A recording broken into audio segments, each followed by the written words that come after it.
Hello दोस्तों, नमस्कार। स्वागत है आप सभी का हमारे यूट्यूब चैनल रुद्रार्थ क्लासेस में। कैसे हैं दोस्तों आप सभी? आशा करती हूँ कि आप सभी अच्छे होंगे, स्वस्थ होंगे और मस्त होंगे। और आप सभी की दोस्तों तैयारी कैसी चल रही है एग्ज़ाम्स को लेकर? क्योंकि एग्ज़ाम्स बहुत नज़दीक ही हैं अब आपके।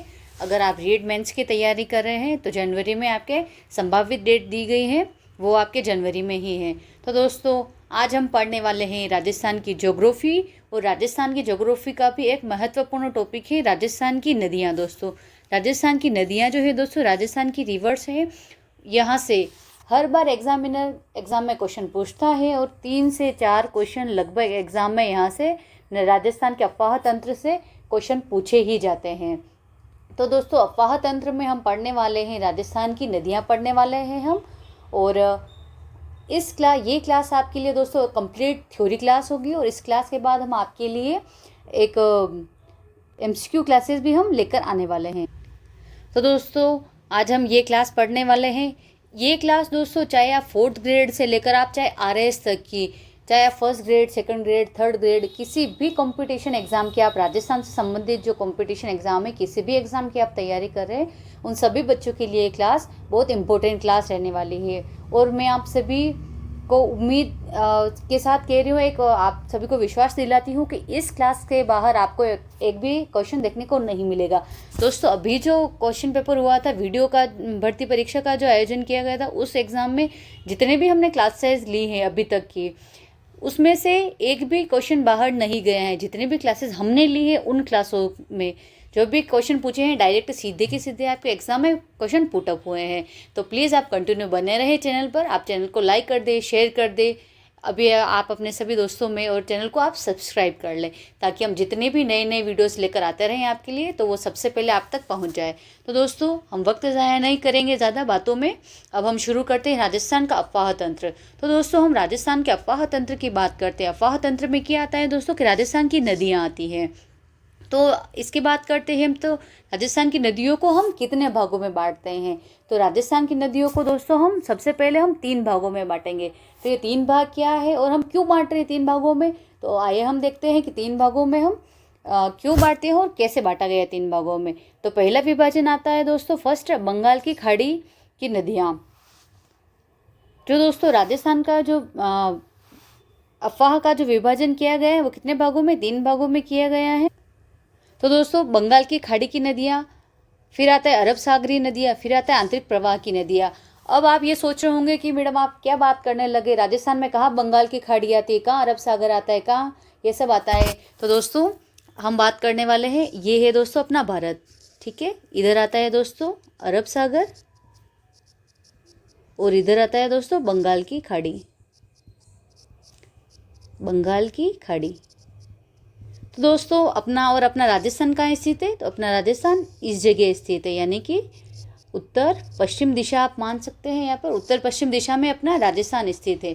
तो अब जो दोस्तों नदियाँ, जो अपने यहाँ से जो नदियाँ निकलेगी, वो नदियाँ अपना जल यहाँ से बाहर तो निकालेगी। तो नदियाँ अपना जल इधर इस साइड की जो नदियाँ हैं दोस्तों, वो नदियाँ कहाँ पर गिरेगी दोस्तों? तो यहाँ से अपना जल प्रवाहित करेगी नदियाँ, और यहाँ से बहती हुई इधर जो जाएगी नदियाँ दोस्तों, इस तरफ जाएगी, पूर्व दिशा की तरफ जो नदियाँ बहेगी वो बंगाल की खाड़ी की तरफ जाएगी। तो ये बंगाल की खाड़ी में गिरने वाली नदियाँ कहलाएगी। और पश्चिम साइड में गिरेगी नदियाँ दोस्तों, तो ये कहाँ पर गिरेगी? अरब सागर में।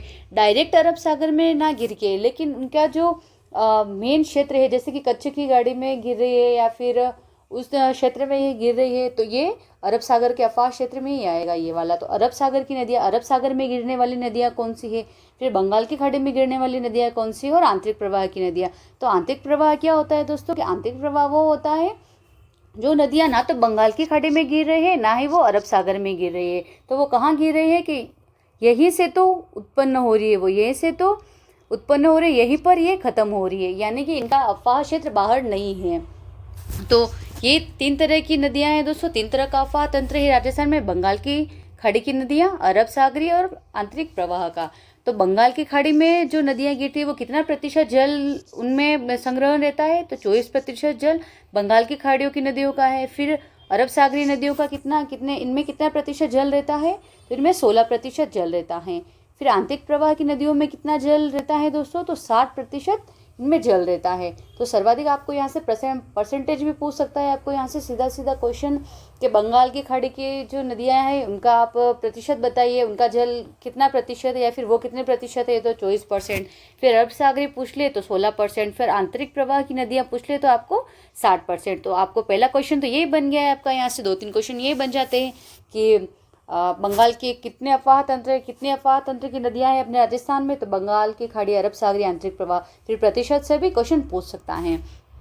तो अब हम देखेंगे दोस्तों, सबसे पहले हम देखेंगे पहला भाग देखेंगे हम बंगाल की खाड़ी में गिरने वाली नदियाँ। तो हम देखते हैं कि कौन कौन सी नदियाँ हैं जो बंगाल की खाड़ी में गिरती हैं। तो ये नदियों के दोस्तों, इन नदियों की एक विशेषता आपको याद रख लेनी है कि ये सभी नदियाँ क्या बनाती है, डेल्टा बनाती हैं। जो बंगाल की खाड़ी में गिरेगी दोस्तों, इस तरफ जो नदियाँ गिरेगी दोस्तों, ये क्या बनाएगी दोस्तों, डेल्टा का निर्माण करेगी, ये डेल्टा बनाएगी।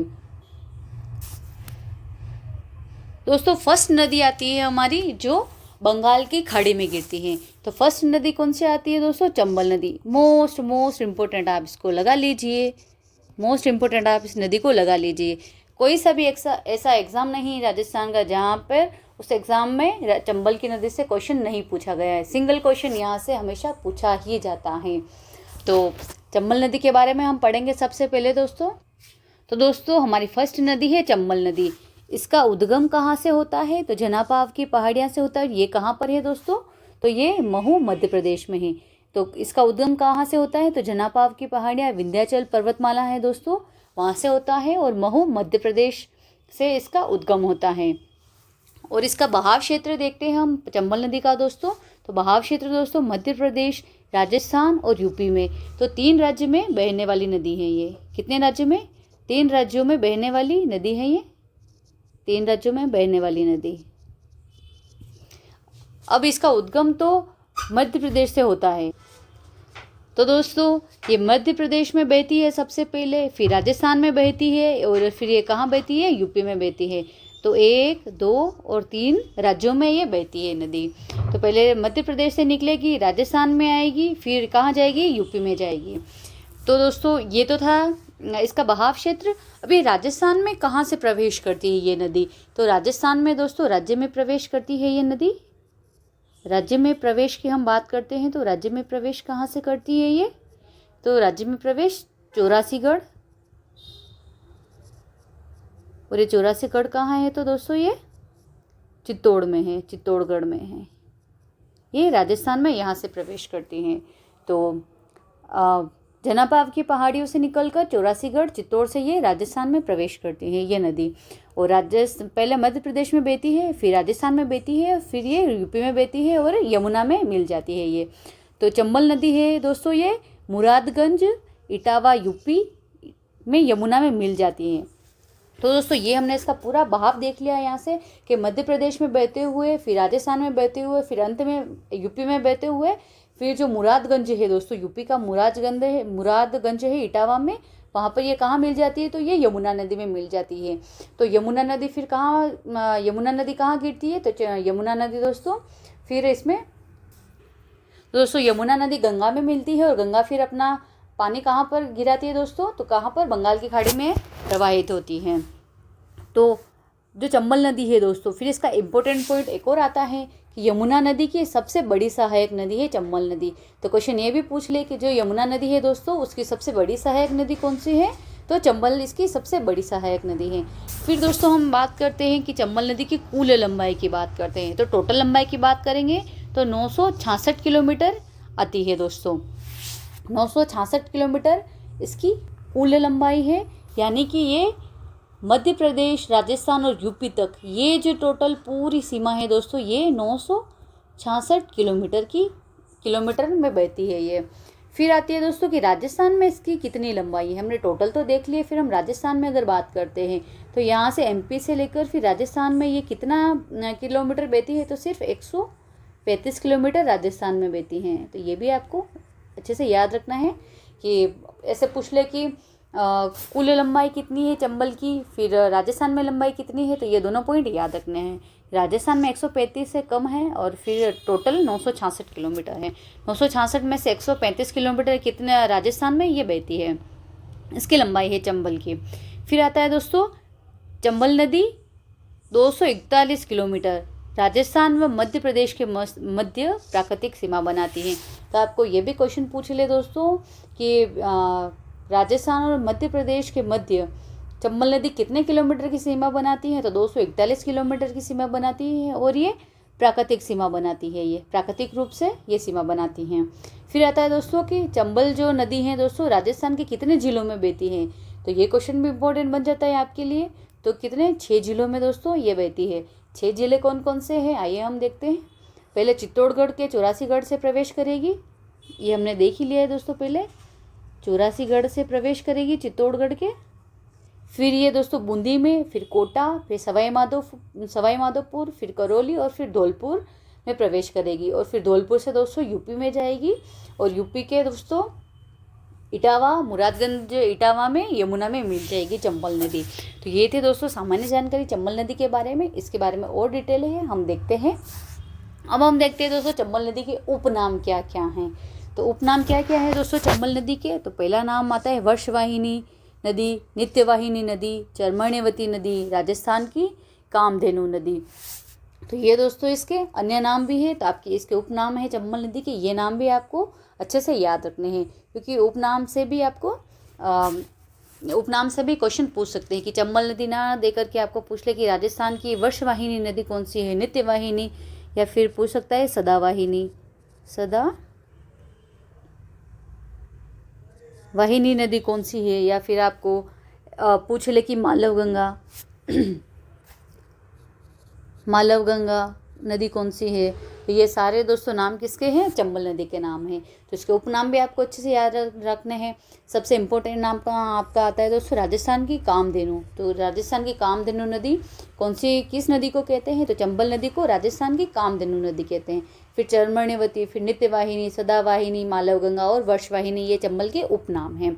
फिर इसके इम्पोर्टेंट फैक्ट्स देखते हैं दोस्तों, महत्वपूर्ण तथ्य देखते हैं कि चंबल नदी के बारे में कौन से महत्वपूर्ण और तथ्य बनते हैं जहाँ से एग्जाम में क्वेश्चन पूछा जाता है। तो चंबल नदी का राजस्थान में सर्वप्रथम सहायक नदी कौन सी है? तो ब्राह्मणी नदी या बामनी। तो क्वेश्चन ये भी बनता है दोस्तों कि राजस्थान में सर्वप्रथम सहायक नदी कौन सी है चंबल की? तो बामणी या ब्राह्मणी नदी। तो फिर ये ब्राह्मणी या बामणी नदी कहाँ पर है दोस्तों? तो ये नदी है दोस्तों आपके हरिपुरा चित्तौड़ से इसका उद्गम होता है। हरिपुरा चित्तौड़ से इस नदी का उद्गम होता है। और चंबल के सबसे पहली सहायक कौन सी है? ब्राह्मणी नदी है। ये आपके इम्पोर्टेंट क्वेश्चन बनता है दोस्तों, यहाँ से एग्जाम में क्वेश्चन पूछा जाता है। फिर इसके मिलने के बाद चंबल नदी पर चूलिया जलप्रपात का निर्माण करती है ये। इसकी ऊंचाई कितनी है दोस्तों? ऊंचाई पूछ ले आपको चूलिया जलप्रपात की। तो इसकी ऊंचाई कितनी है दोस्तों? 18 मीटर इसकी ऊंचाई है। और ये राज्य का दोस्तों सबसे ऊंचा जलप्रपात है ये। तो क्वेश्चन ये भी इम्पोर्टेंट बन गया आपका कि राज्य का सबसे ऊंचा जलप्रपात कौन सा है? तो चूलिया जलप्रपात है। और कौन सी नदी पर है दोस्तों? तो ये चंबल नदी पर स्थित है। और इसकी ऊंचाई भी पूछ ले तो कितनी ऊंचाई है इसकी दोस्तों? 18 मीटर इसकी ऊंचाई है।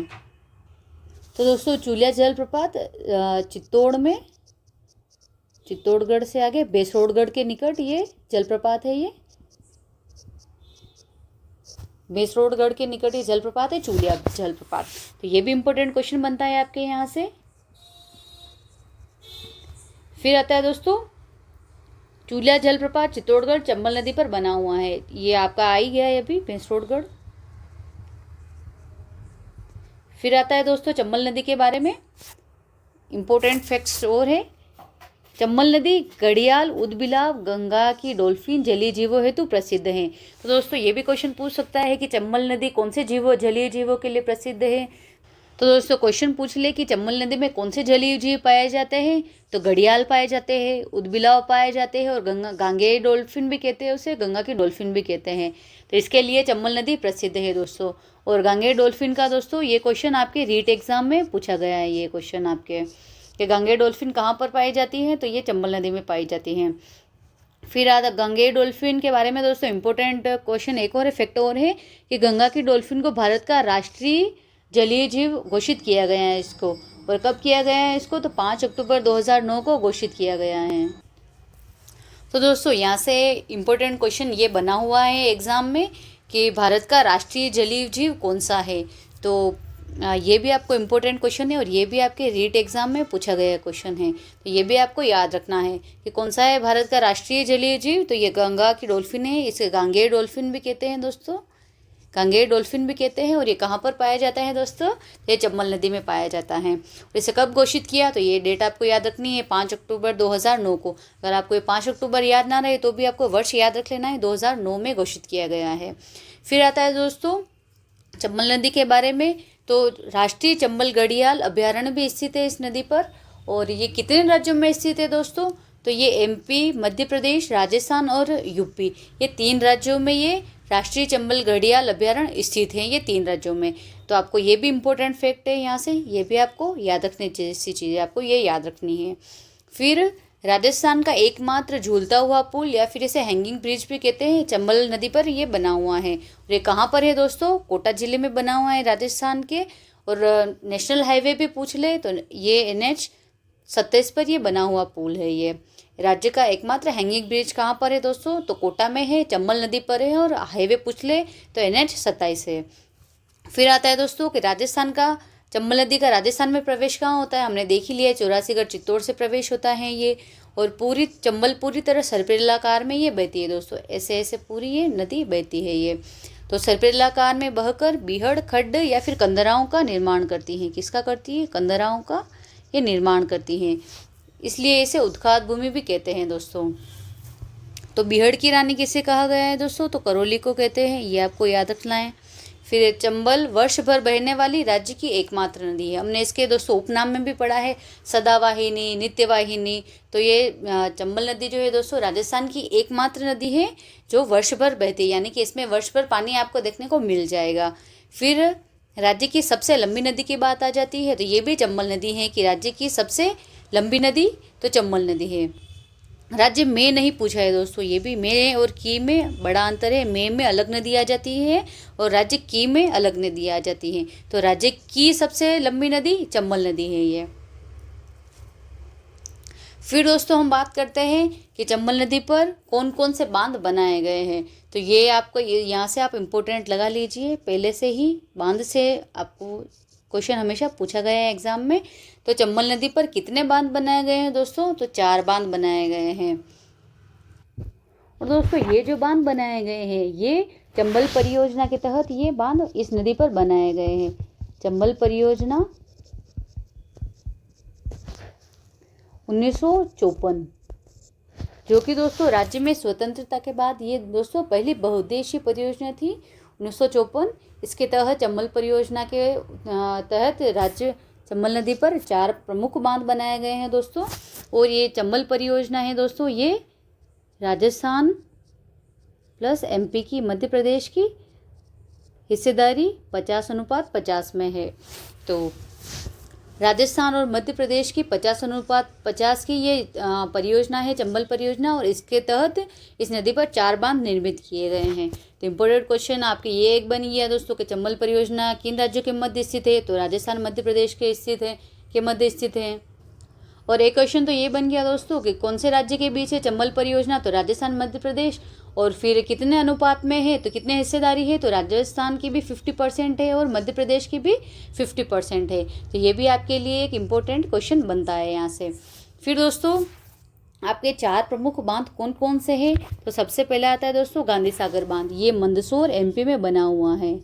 तो ये एकमात्र बांध है दोस्तों, ये राजस्थान में ना होकर ये आपके MP में स्थित है गांधी सागर बांध। तो आपको यहाँ से भी इम्पोर्टेंट क्वेश्चन बन जाता है, 4 ऑप्शन दे देंगे आपको, गांधी सागर, राणा प्रताप, जवाहर सागर, गोटा बैराज। ये कौन सा बांध राजस्थान में स्थित नहीं है लेकिन चंबल पर स्थित है, तो कौन सा बांध है, गांधी सागर बांध है। ये मंदसौर है, मंदसौर जिले MP में स्थित है गांधी सागर बांध। फिर आता है दोस्तों नेक्स्ट बांध आता है राणा प्रताप सागर बांध आता है, ये कहाँ पर स्थित है दोस्तों, तो चित्तौड़गढ़ में स्थित है। फिर आता है जवाहर सागर बांध, ये कहाँ स्थित है, तो ये कोटा में स्थित है। फिर आता है कोटा बैराज, ये कोटा में स्थित है दोस्तों। और ये सिंचाई हेतु बांध बना हुआ है पूरा, इस बांध से दोस्तों सिंचाई की जाती है, सिंचाई के उपयोग में यहाँ का पानी लिया जाता है। तो दोस्तों यहाँ से अभी हाल ही में जो वीडियो भर्ती परीक्षा का जो एग्ज़ाम किया था दोस्तों, अभी 2025 में अभी हुआ है आपकी ये 2 तारीख को, उस 2 नवंबर को एग्ज़ाम में। तो दोस्तों यहाँ से क्वेश्चन पूछा गया था कि कौन सा बांध है जो चंबल नदी पर बना हुआ है। तो इसमें राइट ऑप्शन आपके ऑप्शन था दोस्तों, राइट ऑप्शन था जवाहर सागर बांध, जो कोटा बूंदी जिले की सीमा पर बना हुआ बांध है ये जवाहर सागर बांध। तो आपको ये बांध अच्छे से याद कर लेना है। फिर आपको दोस्तों फेज़ की बात पूछ ले तो ये 3 चरणों में दोस्तों ये चारों बांध बने थे टोटल। ये बांध कितने चरणों में बने थे दोस्तों? तो बांध जो बने थे दोस्तों ये 3 चरणों में ये बांध बने थे। ये भी आपको याद रखना है कि इन 4 बांधों का कितने चरणों में निर्माण किया गया। तो 4 चरणों में ये बांध बने हैं। फर्स्ट चरण में बना है आपका दोस्तों गांधी सागर बना है फर्स्ट चरण में, और फर्स्ट चरण में आपके कौन सा बना है दोस्तों? तो कोटा बैराज आपके फर्स्ट चरण में बना है। फिर सेकंड चरण की बात आ जाए तो सेकंड में आपके राणा प्रताप सागर बांध बना है सेकंड चरण में, और थर्ड चरण में आपके जवाहर सागर बांध बना है। तो आपको ये तो जो दोस्तों चारों दिए गए हैं गांधी सागर, राणा प्रताप, जवाहर सागर और कोटा बैराज, ये तो दोस्तों उद्गम से मुहाने तक आते हैं। यानी कि पहले गांधी सागर आएगा, अगर आप यहाँ से देखेंगे तो यहाँ से एमपी में सबसे पहले गांधी सागर आएगा, फिर राणा प्रताप आएगा, फिर जवाहर सागर आएगा और फिर कोटा बैराज आएगा। ऐसे तो आप मुहाने से उद्गम से मुहाने तक देख सकते हैं। लेकिन अगर आपको क्रम की बात आ जाए कि पहले कौन कौन से बांध बने हैं क्रम से, तो पहले गांधी सागर और कोटा बैराज बना, फिर आपके राणा प्रताप सागर बना और फिर आपके जवाहर सागर बना है। तो ये भी आपको दोनों तरीके से आपको ये क्वेश्चन पूछ सकते हैं। किसी एग्जाम में ये पूछा है, मुझे भी एग्जाम का नाम याद नहीं आ रहा है, लेकिन ये उद्गम से मुहाने तक और चरण भी पूछे गए हैं। तो ये यहाँ से भी आपके इंपॉर्टेंट क्वेश्चन बनता है, ये आपको अच्छे से याद रखना है। फिर आती है दोस्तों चंबल की सहायक नदियाँ। तो हम सहायक नदियों के बारे में बात करते हैं। तो सहायक नदियों के भी आपको अगर उद्गम वगैरह ये चीज़ें याद ना रहे ज़्यादा डिटेल, फिर भी आपको एक मोटी मोटी नदियाँ याद रख लेनी है कि चंबल की मुख्य सहायक नदियाँ कौन कौन सी हैं। तो दोस्तों सबसे पहली नदियाँ आती है दोस्तों काली सिंध नदी चंबल की सहायक नदियों में। इसका उद्गम कहाँ से होता है दोस्तों? तो मालवा एमपी से होता है, देवास में। एमपी में जगह है दोस्तों देवास, वहाँ से इसका उद्गम होता है काली सिंध नदी का। और आपको ये भी याद रखना है दोस्तों कि कौन कौन सी नदियां हैं जो एमपी से निकलती है लेकिन राजस्थान में आती है, वो राजस्थान में बहती हैं।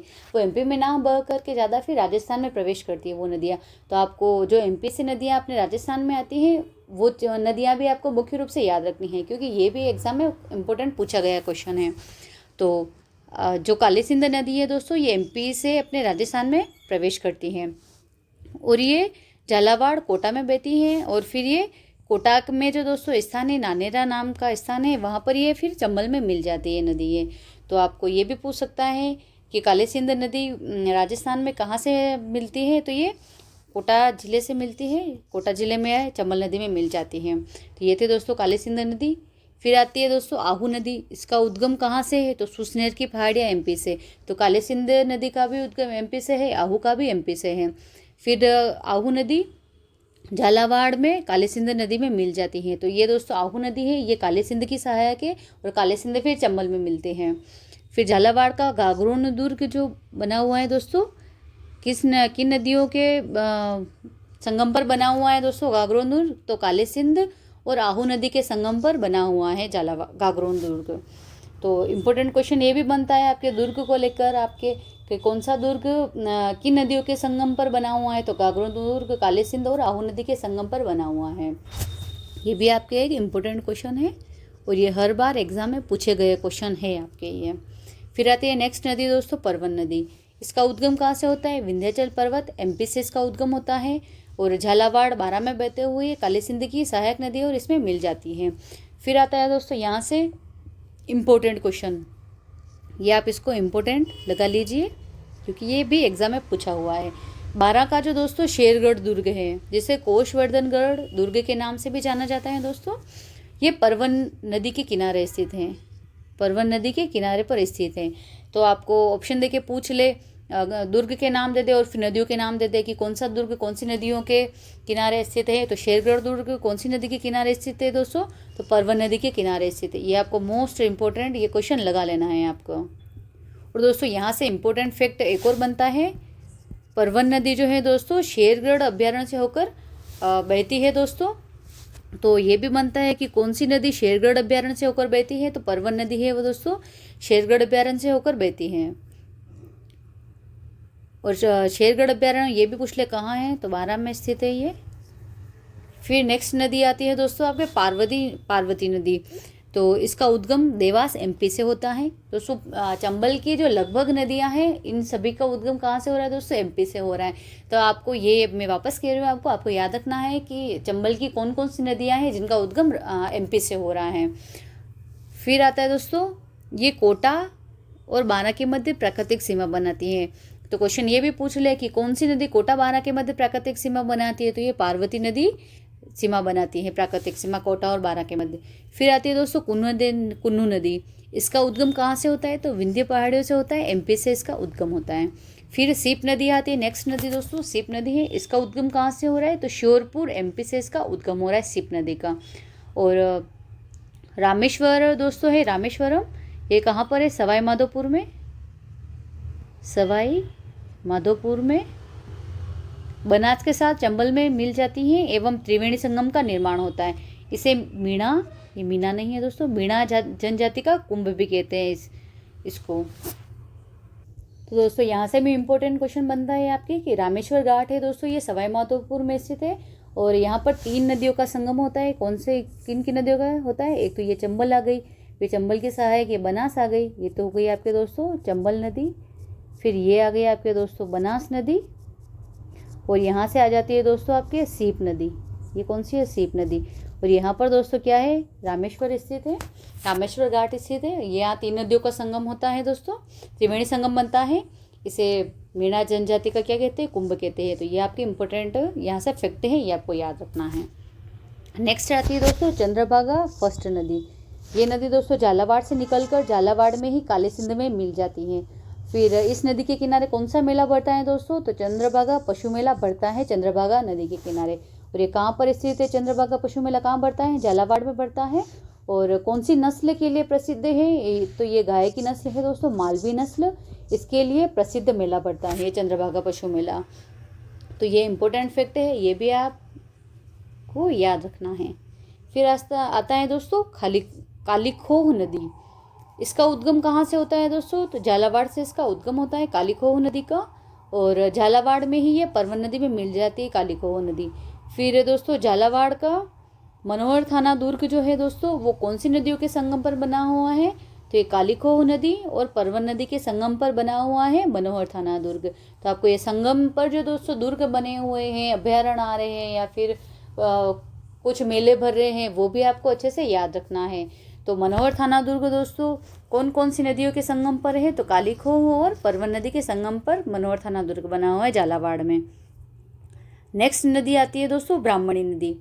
इसका उद्गम कहाँ से होता है? भैंसरोडगढ़ से निकलकर भैंसरोडगढ़ में ही चंबल की सहायक नदी है ये ब्राह्मणी नदी।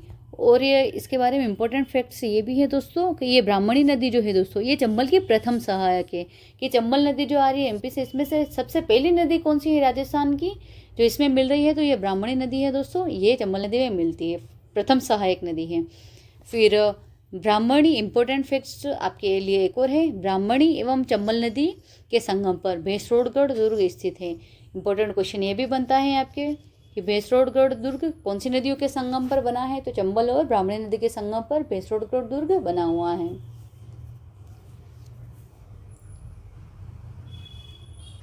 फिर नेक्स्ट नदी आती है दोस्तों चाकण नदी। चाकण या फिर इसे चाकण नदी भी कहते हैं दोस्तों। इसका उद्गम कहाँ से होता है? तो ये बूंदी से निकलती है दोस्तों और सवाई माधोपुर में ये चंबल की सहायक नदी बन जाती है, चंबल में मिलती है फिर ये चाकण नदी। फिर आती है मेज नदी दोस्तों, ये चंबल की सहायक नदियाँ पढ़ रहे हैं, आपको याद रखना है कौन सी नदियाँ पढ़ रहे हैं हम? चंबल की सहायक नदियाँ पढ़ रहे हैं हम। इसका उद्गम कहाँ से होता है मेज नदी का? तो बिजोलिया से होता है। बिजोलिया कहाँ है? भीलवाड़ा। तो भीलवाड़ा के बिजोलिया से इसका उद्गम होता है मेज नदी का। और ये दोस्तों लाखेरी बूंदी में ये चंबल नदी में मिल जाती है। फिर मेज नदी दोस्तों रामगढ़ विषधारी अभ्यारण्य बूंदी से होकर बहती हैं। तो ये आपके लिए इंपॉर्टेंट क्वेश्चन बनता है यहाँ से कि रामगढ़ विषधारी अभ्यारण्य से कौन सी नदी होकर बहती है? तो मेज नदी बहती है। और आपको अभी परवन नदी का भी बताया था, परवन नदी कौन सा अभ्यारण्य से होकर बहती है? तो वो भी आपको याद रखना है। नेक्स्ट आता है दोस्तों मेज की सहायक नदी है दोस्तों मांगली नदी पर कौन सा जलप्रपात बना हुआ है? तो दोस्तों भीमलत जलप्रपात बना हुआ है और ये कहाँ पर है? बूंदी में बना हुआ है।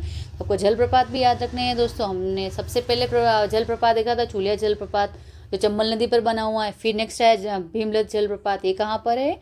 तो मेज नदी पर बना हुआ है। मेज की सहायक मांगली नदी पर बना हुआ कहाँ है? बूंदी में बना हुआ है भीमलत जलप्रपात। तो ये भी इम्पोर्टेंट ही है आपके लिए पॉइंट है। मेरे दोस्तों जो इम्पोर्टेंट नहीं लगा रही हूँ उसका मतलब ये नहीं कि वो इम्पोर्टेंट नहीं है, आप उसको छोड़ दो, उसको भी आपको अच्छे से याद रखना है। लेकिन इम्पोर्टेंट में से भी और इम्पोर्टेंट क्या बनता है वो मैं आपको इम्पोर्टेंट लगवा रही हूँ। बाकी जो ऐसा नहीं कि मैं इम्पोर्टेंट नहीं लगवा रही तो वो चीज़ इम्पोर्टेंट नहीं है, वो भी आपके लिए उतनी ही इम्पोर्टेंट है जितनी कि मैं लगा रही हूँ। फिर दोस्तों अन्य सहायक और देख लेते हैं हम कि चंबल की और सहायक नदियाँ कौन कौन सी हैं। तो ईज, आलनिया, चंवली, उजाड़, ओराई और गोड़ा पछाड़, ये नदियाँ और है दोस्तों जो चंबल की अन्य सहायक नदियाँ हैं। तो आपको इनकी डिटेल नहीं याद रखनी है, सिर्फ आपको नाम याद रख लेने हैं कि कौन कौन सी नदियाँ हैं जो चंबल की सहायक नदियाँ हैं दोस्तों। तो ये थी दोस्तों पूरी चंबल के बारे में जानकारी, चंबल नदी के बारे में जानकारी। फिर नेक्स्ट नदी आती है दोस्तों बनास नदी। ये भी दोस्तों आपके चंबल की सहायक नदी है बनास नदी। अलग से आपको इसको याद नहीं रखना है, इसको चंबल की सहायक के रूप में ही इसको याद रखना है। लेकिन दोस्तों ये बनास नदी जो इतनी बड़ी नदी है कि अपने आप में ये बहुत इंपॉर्टेंट नदी बन जाती है। तो क्वेश्चन पूछ ले आपको कि चंबल की सबसे बड़ी सहायक नदी कौन सी है? चंबल की सबसे बड़ी सहायक कौन सी नदी है दोस्तों? बनास नदी चंबल की सबसे बड़ी सहायक नदी है। तो ये भी आपको याद रखना है। अब बनास नदी का उद्गम कहाँ से होता है दोस्तों? तो बनास नदी का उद्गम कहाँ से होता है दोस्तों? वेरो के मठ, खमनोर की पहाड़ियाँ, वेरो का मठ या फिर खमनोर की पहाड़ियाँ भी कहते हैं, वहाँ से इसका उद्गम होता है। और ये कहाँ पर स्थित है दोस्तों खमनोर की पहाड़ियाँ? तो ये कुंभलगढ़ राजसमंद में स्थित है, यहाँ से इसका उद्गम होता है बनास नदी का। तो फर्स्ट इंपॉर्टेंट तो आपके यहीं से बन गया क्वेश्चन कि बनास नदी का आपसे उद्गम पूछ ले तो कहाँ से होता है? खमनोर की पहाड़ियों से होता है, कुंभलगढ़ राजसमंद से होता है। फिर ये कितने जिलों में बहती है दोस्तों? तो ये राजस्थान के 6 जिलों में बहती है। कौन कौन से में बहती है दोस्तों? राजसमंद, चित्तौड़गढ़, भीलवाड़ा, सवाई माधोपुर, टोंक और अजमेर, ये 6 जिलों में ये नदी बहती है। फिर आता है दोस्तों इसकी लंबाई के बारे में हम बात करते हैं। तो बनास की कुल लंबाई कितनी है दोस्तों? 480 किलोमीटर है। और पूर्णतः ये राजस्थान में बहने वाली नदी है, पूर्णतः राजस्थान में बहने वाली ये सबसे लंबी नदी है। तो इम्पोर्टेंट ये भी क्वेश्चन बन गया आपके कि पूर्णतः राज्य में बहने वाली सबसे लंबी नदी कौन सी है? तो दोस्तों बनास नदी है, पूर्णतः राज्य में बहने वाली नदी बनास नदी है। फिर चंबल की सबसे बड़ी सहायक नदी भी बनास नदी है। दोस्तों चंबल के बारे में भी हमने पढ़ा था कि राजस्थान की सबसे लंबी नदी, तो वो आ गया दोस्तों चंबल। और जब पूर्णतः राज्य की सबसे लंबी नदी आ जाए तो ये बनास है, क्योंकि ये किसी भी अन्य राज्य में नहीं बह रही है, पूर्णतः अपने राजस्थान में ही बह रही है ये। फिर हम देखते हैं दोस्तों बनास के उपनाम की हम बात करते हैं। तो बनास को और किस नाम से जाना जाता है? तो इसे हम वन की आशा भी कहते हैं। ये आपके रीट एग्ज़ाम में क्वेश्चन पूछा गया है आपके, और आपके 2nd ग्रेड के एग्ज़ाम में भी पूछा गया क्वेश्चन नहीं है कि वन की आशा किसे कहते हैं, कौन सी नदी को कहते हैं? तो बनास नदी को कहते हैं। फिर आता है दोस्तों वनाशा, वशिष्ठी नदी और वन की आत्मा, ये दोस्तों बनास नदी के उपनाम हैं।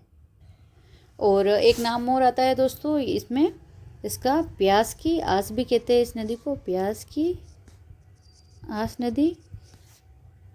वर्णाशा होगा दोस्तों यहाँ पर, वर्णाशा, वशिष्ठी नदी, वन की आस और वन की आत्मा बनास नदी के उपनाम हैं। तो आपको इसके उपनाम भी अच्छे से याद रखने हैं, और वन की आशा तो आपको अच्छे से याद रखना ही है। फिर आता है दोस्तों इसके बारे में इम्पोर्टेंट फैक्ट कौन कौन से है दोस्तों बनास नदी के बारे में? तो गिलुंड सभ्यता है दोस्तों जो कि राजसमंद में है। गिलुंड सभ्यता ये बनास नदी के किनारे ही ये सभ्यता विकसित हुई है। तो क्वेश्चन आपको ये हिस्ट्री से रिलेटेड क्वेश्चन भी आपके बनता है यहाँ से कि गिलुंड सभ्यता कौन सी नदी के किनारे विकसित हुई है? तो आपको ये नदी याद रखनी है, बनास नदी के किनारे विकसित हुई है गिलुंड सभ्यता। और ये कौन से जिले में स्थित है गिलुंड सभ्यता? तो राजसमंद जिले में स्थित है गिलुंड सभ्यता। तो ये आपको याद रखना है। फिर आता है दोस्तों बनास, बेड़च और मेनाल का त्रिवेणी संगम कहाँ बनता है दोस्तों? तो बिकोद भीलवाड़ा में इनका त्रिवेणी संगम होता है, बनास, बेड़च और मेनाल का। तो दोस्तों आपको बनास नदी के बारे में इम्पोर्टेंट त्रिवेणी संगम के बारे में भी जानकारी पूछ ले कि त्रिवेणी संगम बनास नदी पर कौन कौन से बने हुए हैं। तो मुख्य त्रिवेणी संगम भी आपको याद रखने हैं। तो 2 इम्पोर्टेंट त्रिवेणी संगम आपको याद रखने हैं। पहला त्रिवेणी संगम तो है दोस्तों बनास का, बेड़च का और मेनाल का। दोस्तों जैसे कि यहाँ बता देती हूँ मैं आपको, ये जैसे ये बनास नदी है, ठीक है। ये तो आपके हो गई चंबल नदी, और चंबल की सहायक है दोस्तों बनास नदी। और बनास नदी में दोस्तों यहाँ से आपके आ रही है दोस्तों बेड़च नदी, ठीक है, और यहाँ से आ रही है आपके मेनाल नदी। तो ये तो है दोस्तों बेड़च, ये है मेनाल, और ये आपके बनास नदी है ये दोस्तों, ये बनास नदी, ये आपके बनास। तो इन तीनों का जो दोस्तों संगम हो रहा है यहाँ पर इस जगह, ये त्रिवेणी संगम बनता है। और ये कहाँ पर बनता है दोस्तों, तीनों नदियों का, बेड़च, मेनाल और बनास का। ये कौन सी है, चंबल नदी, ठीक है। कहाँ पर बनता है दोस्तों, तो ये बिगोद है, बिगोद स्थान है। और कहाँ पर, ये भीलवाड़ा में है दोस्तों, यहाँ पर ये त्रिवेणी संगम बनता है। फिर एक त्रिवेणी संगम दोस्तों और बनता है, ये कौन कौन सी नदियों से त्रिवेणी संगम बनता है एक और। तो फर्स्ट तो हमने देख ही लिया, ये बहुत इंपॉर्टेंट चीज़ है बच्चों, ये बहुत इंपॉर्टेंट है। फिर एक तो हमने ये देख लिया त्रिवेणी संगम बनास, बेड़च और मेनाल का। तो एक त्रिवेणी संगम ये है। फिर दूसरा त्रिवेणी संगम बनता है दोस्तों बनास के बीच में बनता है खारी और डाई। तो ये तो दोस्तों हो गई खारी नदी, और ये हो गई दोस्तों डाई नदी, और ये कौन सी हो गई दोस्तों आपके बनास नदी। तो इन तीन नदियों का संगम कौन सा त्रिवेणी संगम है, और ये कहाँ पर स्थित है दोस्तों, तो ये राजमहल टोंक में होता है इन तीन नदियों का। तो बनास, बेड़च और मेनाल का संगम कहाँ होता है त्रिवेणी, तो बिगोद भीलवाड़ा में होता है। और फिर आपसे पूछ ले कि बनास, खारी, डाई का त्रिवेणी संगम कहाँ होता है दोस्तों, तो ये कहाँ होता है, राजमहल टोंक में इनका संगम होता है, त्रिवेणी संगम है। और फिर यहाँ से आता है दोस्तों क्वेश्चन, और जहाँ पर बिसलपुर बांध बना हुआ है, जो राज्य की क्या है, सबसे बड़ी पेयजल परियोजना है दोस्तों, बिसलपुर बांध परियोजना। और बिसलपुर बांध से राज्य के कितने जिले लाभान्वित होते हैं, तो ये क्वेश्चन भी आपके एग्जाम में पूछा हुआ है दोस्तों, कि बिसलपुर बांध से कितने जिले लाभान्वित होते हैं दोस्तों। तो ये 4 जिले लाभान्वित होते हैं। कौन कौन से, टोंक, अजमेर, जयपुर और भीलवाड़ा। और इसमें जो दोस्तों जब ये क्वेश्चन पूछा गया था, तो ये ऑप्शन दोस्तों नागौर भी दिया गया था आपके, और नागौर दिया था, और आसपास के जो और भी ज़िले आते हैं वो ज़िले दिए गए थे। लेकिन बिसलपुर बांध से 4 ज़िले ही लाभान्वित होते हैं, टोंक, अजमेर, जयपुर और भीलवाड़ा। तो ये भी आपको अच्छे से याद रखना है। नेक्स्ट आती है दोस्तों बनास की। अब हम देखते हैं कि बनास की सहायक नदियाँ। ये तो अभी हमने बनास के बारे में इंपॉर्टेंट चीज़ें देख ली है। अब हम देखते हैं बनास के सहायक। जैसे हमने चंबल पढ़ी, फिर चंबल के बाद उसकी सहायक पढ़ी है, फिर अब हम देख रहे हैं बनास नदी। अब हम देखते हैं बनास की सहायक नदियाँ। तो सहायक नदियों में सबसे पहली नदी आती है दोस्तों आयड़ नदी। इसका उद्गम कहाँ से होता है दोस्तों आयड़ नदी का, तो इसका गोमुंदा की पहाड़ियों से, उदयपुर से इसका उद्गम होता है आयड़ नदी का। और आयड़ नदी का जल दोस्तों उदय सागर झील में गिरता है, और उसके बाद ये बेड़च कहलाती है। तो बेड़च जिसका नाम कहाँ के बाद होता है, कहाँ गिरने के बाद होता है, तो उदय सागर झील में गिरती है, और उसके बाद जो आगे इसका प्रवाह है दोस्तों, वहाँ से इसको बेड़च नदी कहते हैं। इसका नाम फिर बेड़च पड़ता है। फिर आता है दोस्तों कि इस नदी के किनारे कौन कौन सी सभ्यताएं विकसित हुई, आयड़ नदी या फिर बेड़च नदी। तो कौन सी सभ्यता, एक तो आहड़ सभ्यताएं विकसित हुई हैं, और एक बालाथल सभ्यता विकसित हुई है। दोनों सभ्यताएं कहाँ है दोस्तों, उदयपुर जिले में स्थित है, और आहड़ के किनारे ये दोनों सभ्यताएं विकसित हुई हैं, आहड़ सभ्यता और बालाथल सभ्यता आयड़ नदी के किनारे। तो इम्पोर्टेंट यहाँ से क्वेश्चन आपके ये भी बनता है सभ्यताओं के बारे में। फिर दोस्तों एक सभ्यता और आती है नगरी सभ्यता। ये भी दोस्तों किस नदी के किनारे विकसित हुई है, तो बेड़च नदी के किनारे विकसित हुई है। और कौन से जिले में है नगरी सभ्यता, तो चित्तौड़गढ़ जिले में स्थित है। दोस्तों सारे एक एक पॉइंट आपके एग्जाम की दृष्टि से बहुत महत्वपूर्ण है। चाहे आपको हिस्ट्री से रिलेटेड क्वेश्चन भी पूछ ले आपकी सभ्यताओं से संबंधित, चाहे आपके ज्योग्राफी से रिलेटेड भी पूछ ले, तो ये कंप्लीट पूरी आपके क्लास है आपके ये। फिर आती है दोस्तों बेड़च, बिगोद जो भीलवाड़ा में है, मेनाल नदी के साथ बनास से मिलकर त्रिवेणी संगम का निर्माण करती हैं। हमने अभी देख ही लिया है पहले इनका त्रिवेणी संगम दोस्तों, बेड़च, मेनाल और बनास का त्रिवेणी संगम बनता है बिगोद भीलवाड़ा में। फिर आती है दोस्तों नेक्स्ट नदी आती है बेड़च नदी। जो आयड़ है दोस्तों उसी का नाम बेड़च है, हम उसको आगे पढ़ रहे हैं हम। चित्तौड़गढ़ में गंभीरी मिलती है, एवं चित्तौड़गढ़ किले का गंभीरी नदी एवं बेड़च के संगम पर बना हुआ है। तो दोस्तों यहाँ से आपको इम्पोर्टेंट क्वेश्चन बनता है आपकी कि चित्तौड़गढ़ का जो किला है दोस्तों, चित्तौड़गढ़ का किला दोस्तों कौन सी नदियों के संगम पर बना है, तो ये गंभीरी और बेड़च नदी के, गंभीरी और बेडश नदी के संगम पर बना हुआ है दोस्तों। और जो बेडश नदी का जो पुल है दोस्तों, वहाँ पर जब अलाउद्दीन खिलजी का जो पुत्र था खिज्र खां, उसने इस पुल का निर्माण करवाया था, गंभीरी पुल का। तो ये भी आपको अच्छे से याद रखना है। फिर चित्तौड़ में बेडश नदी पर कौन सा बांध बना हुआ है, तो ओराई बांध बना हुआ है। ओराई बांध आपको पूछ ले कि कौन सी नदी पर बना है, तो बेडश नदी पर। जिला पूछ ले तो चित्तौड़गढ़ में बना है। फिर गंभीरी नदी का उद्गम की बात करते हैं तो ये एमपी रतलाम से इसका उद्गम होता है। फिर आती है नेक्स्ट नदी दोस्तों, मेनाल नदी। उद्गम मांडलगढ़ की पहाड़ियों से होता है और बेकू चित्तौड़ में स्थित है मांडलगढ़। फिर बिगोद में बनास में मिल जाती है, त्रिवेणी संगम वाली नदी है ये। और मेनाल जल प्रपात है, स्थित है मेनाल नदी पर। और कहाँ पर है मेनाल जल प्रपात, तो भीलवाड़ा में स्थित है ये मेनाल नदी पर। नेक्स्ट नदी आती है दोस्तों कोठारी नदी। इसका उद्गम कहाँ से होता है, तो दिवेर की पहाड़ियों से होता है, राजसमंद में स्थित है। फिर कोठारी नदी मांडलगढ़ है दोस्तों, भीलवाड़ा में स्थित है, वहाँ पर बनास में मिल जाती है कोठारी नदी। फिर नेक्स्ट नदी आती है दोस्तों कोठारी नदी के बारे में दोस्तों और जानकारी है। मेजा बांध दोस्तों बना हुआ है कोठारी नदी पर। कौन सा बांध बना हुआ है दोस्तों, तो मेजा बांध बना हुआ है। ये आपके लिए बहुत बहुत इंपॉर्टेंट क्वेश्चन बनता है और ये क्वेश्चन अभी आपके सेकंड ग्रेड एग्जाम में पूछा गया क्वेश्चन है ये। मेजा बांध कौन सी नदी पर बना हुआ है दोस्तों, तो कोठारी नदी पर बना हुआ है। और कहाँ पर है, तो भीलवाड़ा जिले में है। ये आपके लिए इंपॉर्टेंट है क्वेश्चन है। फिर दोस्तों बागोर सभ्यता जो विकसित हुई है, बागोर सभ्यता विकसित हुई है कहाँ पर, ये भीलवाड़ा में है। और कौन सी नदी के किनारे विकसित हुई है, तो कोठारी नदी के किनारे बागोर सभ्यता विकसित हुई है। तो ये भी आपके लिए इम्पोर्टेंट है। फिर नेक्स्ट नदी आती है दोस्तों डाई नदी। इसका उद्गम कहाँ से होता है, तो नसीराबाद अजमेर से इसका उद्गम होता है। और राजमहल टोंक में बनास की ये सहायक नदी है डाई नदी। ये भी आपके दोस्तों त्रिवेणी संगम में थी। खारी डाई और बनास मिलकर त्रिवेणी संगम बना रही थी। फिर आता है दोस्तों मानसी नदी, या इसे माशी नदी भी कहते हैं, मानसी या माशी नदी। ये कहाँ से उद्गम होता है दोस्तों तो अजमेर से इसका उद्गम होता है। किशनगढ़ अजमेर से इसका उद्गम होता है। तो दोस्तों ये जो लाइन है आपके, ये गलत छपी है, यहाँ से टेक्निकल टीम से मिस्टेक हो गई है, ये आपको नहीं पढ़ना है। ये आपको याद रखना है कि मानसी नदी का, या इसे माशी नदी भी कहते हैं। तो ये क्वेश्चन दोस्तों आपके फर्स्ट ग्रेड जो एग्ज़ाम है, आपके जो संस्कृत डिपार्टमेंट वाला एग्ज़ाम हुआ था, उसमें ये क्वेश्चन पूछा है 2024 में, जो जीके का पेपर होता है उसमें, कि बनास की सहायक नदी पूछा था, उसमें से नदियों में से पूछा था, तो कौन सी सहायक नहीं है ऐसा पूछा था, है और नहीं है से क्वेश्चन पूछा था। तो ये थे दोस्तों मानसी नदी। फिर आता है दोस्तों खारी नदी। खारी नदी का उद्गम कहाँ से होता है, तो बिजराल की पहाड़ियाँ राजसमंद से खारी नदी का उद्गम होता है।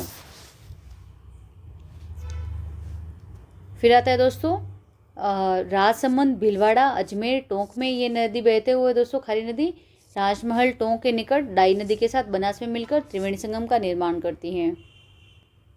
तो खारी डाई और बनास त्रिवेणी संगम बना रही है दोस्तों ये राजमहल टोंक में, ये हमने देख ही लिया है। फिर दोस्तों आता है खारी नदी पर बिसलपुर बांध बना हुआ है, जो राजस्थान की सबसे बड़ी पेयजल परियोजना है। यह भी हमने देखा था। और लाभान्वित जिले भी हमने देखे थे, अजमेर टोंक जयपुर और भीलवाड़ा जिले लाभान्वित हैं बिसलपुर बांध परियोजना से।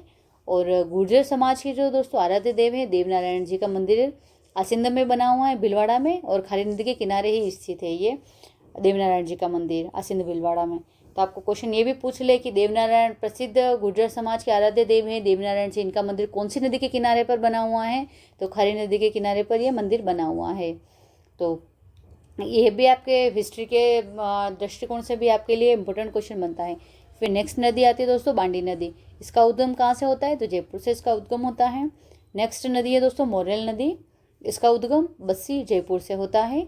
और ये सवाई माधोपुर में बनास की सहायक नदी है मोरेल नदी। और इस पर कौन सा बांध बना हुआ है दोस्तों, तो मोरेल बांध बना हुआ है। कहाँ पर है, तो दौसा जिले में ये बांध बना हुआ है। तो आपको ये बांध याद रखने हैं दोस्तों कि कौन सी नदी पर कौन से बांध बने हुए हैं। फिर नेक्स्ट नदी आती है दोस्तों ढूंढ नदी। ये जयपुर से निकलकर दौसा में मोरेल की सहायक बन जाती है ढूंढ नदी। फिर नेक्स्ट नदी आती है दोस्तों कालीसील नदी। तो ये दोस्तों कालीसील नदी है, ये सवाई माधोपुर से निकलकर फिर सवाई माधोपुर में ही मोरेल की सहायक नदी है कालीसील नदी। फिर दोस्तों इसके और इम्पोर्टेंट जो फैक्ट्स आते हैं नदियों के बारे में वो भी हम देख लेते हैं। ये तो पढ़ी थी हमने दोस्तों बनास की सहायक नदियाँ। अब और इम्पोर्टेंट फैक्ट्स क्या क्या बनते हैं वो भी हम देखते हैं। तो दोस्तों इम्पोर्टेंट क्वेश्चन ये भी बनता है कि द्रव्य नदी प्रोजेक्ट के बारे में अगर आपको पूछ ले तो इसके बारे में जानकारी है कि द्रव्यवती नदी को पुनः जीवित करने का कार्य टाटा प्रोजेक्ट कर रहा है। और इस नदी का संबंध किससे है, तो जयपुर जिले से संबंध है। इतना ही आपको इसके बारे में याद रखना है। फिर आता है दोस्तों कि जयपुर की जीवन रेखा किसे कहते हैं, तो जो अमीन शाह का नाला है दोस्तों, इसे जयपुर की जीवन रेखा कहते हैं। तो ये भी क्वेश्चन दोस्तों एग्जाम में पूछा गया क्वेश्चन है कि जयपुर की जीवन रेखा कौन से नाले को कहते हैं, तो अमीन शाह के नाले को कहते हैं। तो ये थी दोस्तों बनास की सहायक नदियाँ। हमने पढ़ी दोस्तों चंबल नदी और चंबल की सहायक, फिर हमने पढ़ी बनास और बनास की सहायक नदियों के बारे में। दोस्तों आप क्लास को लाइक करें अगर आपको अच्छी लग रही है क्लास तो दोस्तों, और चैनल को सब्सक्राइब भी कर लें आप, और अपने ज़्यादा से ज़्यादा दोस्तों में शेयर करें ताकि उन्हें भी इन क्लासेस का लाभ मिलता रहे। नेक्स्ट नदी आती है दोस्तों गंभीर नदी। दोस्तों हम कौन सी नदियाँ पढ़ रहे हैं, हम बंगाल की खाड़ी में जो नदी अपना जल गिराती है उन नदियों के बारे में हम पढ़ रहे हैं। तो हमने पहली नदी पढ़ ली है चंबल, फिर पढ़ी हमने बनास, फिर अब हम पढ़ रहे हैं दोस्तों गंभीर नदी। इसका उद्गम कहाँ से होता है दोस्तों, गंभीर नदी का उद्गम तो करौली से इसका उद्गम होता है गंभीर नदी का। तो दोस्तों ये इसका उद्गम कहाँ से होता है, तो नांदोती पहाड़ी करौली से इसका उद्गम होता है। और इस नदी को अन्य नाम से भी जाना जाता है दोस्तों, तो इसे उंगटन नदी भी कहते हैं। इसे उंगटन नदी किसे कहते हैं, क्वेश्चन ये भी पूछ ले आपको, उंगटन नदी की कौन सी नदी का उपनाम है, तो ये गंभीर नदी का। और ये क्वेश्चन दोस्तों जो राजस्थान पुलिस भर्ती का जो एग्ज़ाम हुआ था 2022 में, उसमें ये क्वेश्चन पूछा गया था। उंगटन नदी किस नदी का भी उपनाम है, तो गंभीर नदी का उपनाम है। फिर ये कहाँ पर बहती है दोस्तों, तो करौली, धौलपुर, भरतपुर में ये नदी बहते हुए फिर मैनपुर स्थान है दोस्तों यूपी में, फिर ये यमुना में मिल जाती है गंभीर नदी। फिर आता है दोस्तों नेक्स्ट पॉइंट आता है आपके कि यह सीधे यमुना में मिलने वाली राज्य की तीसरी एवं अंतिम नदी है। फिर नेक्स्ट है दोस्तों गंभीर नदी पर भरतपुर में अजान बांध बना हुआ है। तो ये क्वेश्चन ये पूछ ले अजान बांध कौन सी नदी पर बना हुआ है, तो गंभीर नदी पर बना हुआ है और भरतपुर में बना हुआ है, जिससे केवलादेव घना पक्षी विहार भरतपुर में स्थित है, जो कि पेयजल आपूर्ति होती है। तो केवलादेव घना पक्षी विहार जो है वहाँ पर पेयजल आपूर्ति कौन सी नदी से होती है दोस्तों, तो गंभीर नदी से होती है। और जो अजान बांध बना हुआ है उससे वहाँ पर पेयजल आपूर्ति होती है केवलादेव घना पक्षी विहार में। तो ये भी आपके लिए इम्पोर्टेंट यहाँ से क्वेश्चन बनता है आपके। फिर पार्वती सेकंड नदी गंभीर की सहायक नदी है, तो गंभीर की सहायक नदी पूछ ले तो पार्वती सेकंड जो नदी है दोस्तों वो गंभीर की सहायक है। पार्वती फर्स्ट किसकी सहायक है, तो वो चंबल की सहायक है। फिर आती है गंभीर की 5 सहायक नदियों पर करौली में पांचना बांध बना हुआ है। नेक्स्ट फिर अगेन ये एग्जाम में पूछा हुआ क्वेश्चन है कि पांचना बांध कौन सी नदी पर बना हुआ है, तो ये करौली में बना हुआ है दोस्तों। और गंभीर की जो 5 सहायक नदियाँ हैं मुख्य वहाँ उस पर ये बांध बना हुआ है पांचना बांध। और ये बांध जो बना है दोस्तों मिट्टी से बना हुआ ये बांध है, और ये एशिया का सबसे बड़ा बांध है। और ये किसके सहयोग से बना है दोस्तों, तो ये अमेरिका के सहयोग से बना है। अब हम देखते हैं कि ये जो 5 नदियाँ हैं, तो इन 5 नदियों पर कौन सी 5 नदियाँ हैं जिन पर यह पांचना बांध बना हुआ है, तो वो नदियाँ हैं दोस्तों ये रही, ये हमने देख लिया दोस्तों। गंभीर का उपनाम उंगटा नदी है, उड़गन है दोस्तों, उंगटन नाम है ये। फिर गंभीर की सहायक नदियाँ कौन कौन सी है जिस पर पांचना बांध बना हुआ है, तो माची, अटा, बरखेड़ा, भैंसावड़ और भद्रावती। और आपको ये भी पूछ ले कि गंभीर की सहायक नदियाँ कौन सी है, तो ये आपको याद रखनी है कि माची, अटा, बरखेड़ा, भैंसावड़ और भद्रावती गंभीर की सहायक नदियाँ हैं। ये थी जानकारी दोस्तों गंभीर नदी के बारे में। तो हमने दोस्तों पढ़ लिया है बंगाल की खाड़ी अफवाह क्षेत्र। अब नेक्स्ट आता है दोस्तों बंगाल की खाड़ी में गिरने वाली नदियाँ हमने देख लिया है। अब आती है दोस्तों कि अरब सागर में कौन सी नदी अपना जल गिराती हैं, तो उसमें सबसे इम्पोर्टेंट नदी सबसे पहली नदी आती है दोस्तों माही नदी। माही नदी के बारे में हम जानकारी देखते हैं दोस्तों। तो दोस्तों माही नदी का उद्गम कहाँ से होता है, तो ये मेहद झील से होता है। अमरोरू मेहद झील, अमरोरू की पहाड़ियाँ, धार एमपी से माही नदी का उद्गम होता है। फिर इसकी लंबाई की बात करें दोस्तों, तो लंबाई कितनी है इसकी, तो 576 इसकी कुल लंबाई है। तो इसकी कुल लंबाई तो दोस्तों है माही नदी की 576 किलोमीटर, और राजस्थान में इसकी लंबाई है 171 किलोमीटर। फिर इसके बहाव की बात करते हैं दोस्तों, तो बहाव मध्य प्रदेश में होता है, फिर राजस्थान में होता है और फिर गुजरात में इसका बहाव क्षेत्र है अंतिम। तो यहाँ पर ये गलत आ गया है दोस्तों। सबसे पहले एमपी में, फिर राजस्थान में, एमपी, राजस्थान और फिर गुजरात में, फिर गुजरात। तो दोस्तों ये गुजरात में बहते फिर कहाँ पर गिरती है, तो ये खंबात की खाड़ी में गिरती है माही नदी।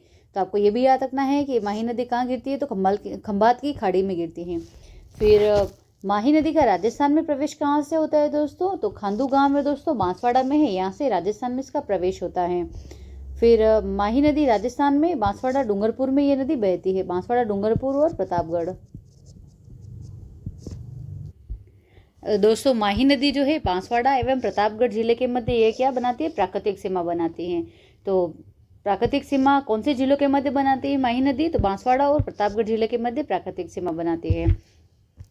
फिर नेक्स्ट आता है दोस्तों, माही नदी का जो आसपास का क्षेत्र है इसे क्या कहते हैं दोस्तों, तो कांठल प्रदेश कहते हैं। ये आपके लिए इंपॉर्टेंट क्वेश्चन बनता है, ये एग्जाम में पूछा गया भी है कि कौन सी नदी के आसपास के क्षेत्र को कांठल प्रदेश कहते हैं, तो माही नदी का जो आसपास का क्षेत्र है उसे कांठल प्रदेश कहते हैं। अब इम्पोर्टेंट आपके यहाँ से नाम आता है दोस्तों, इसको आप मोस्ट इम्पोर्टेंट लगा लीजिए, यहाँ से एग्जाम में क्वेश्चन पूछा गया है।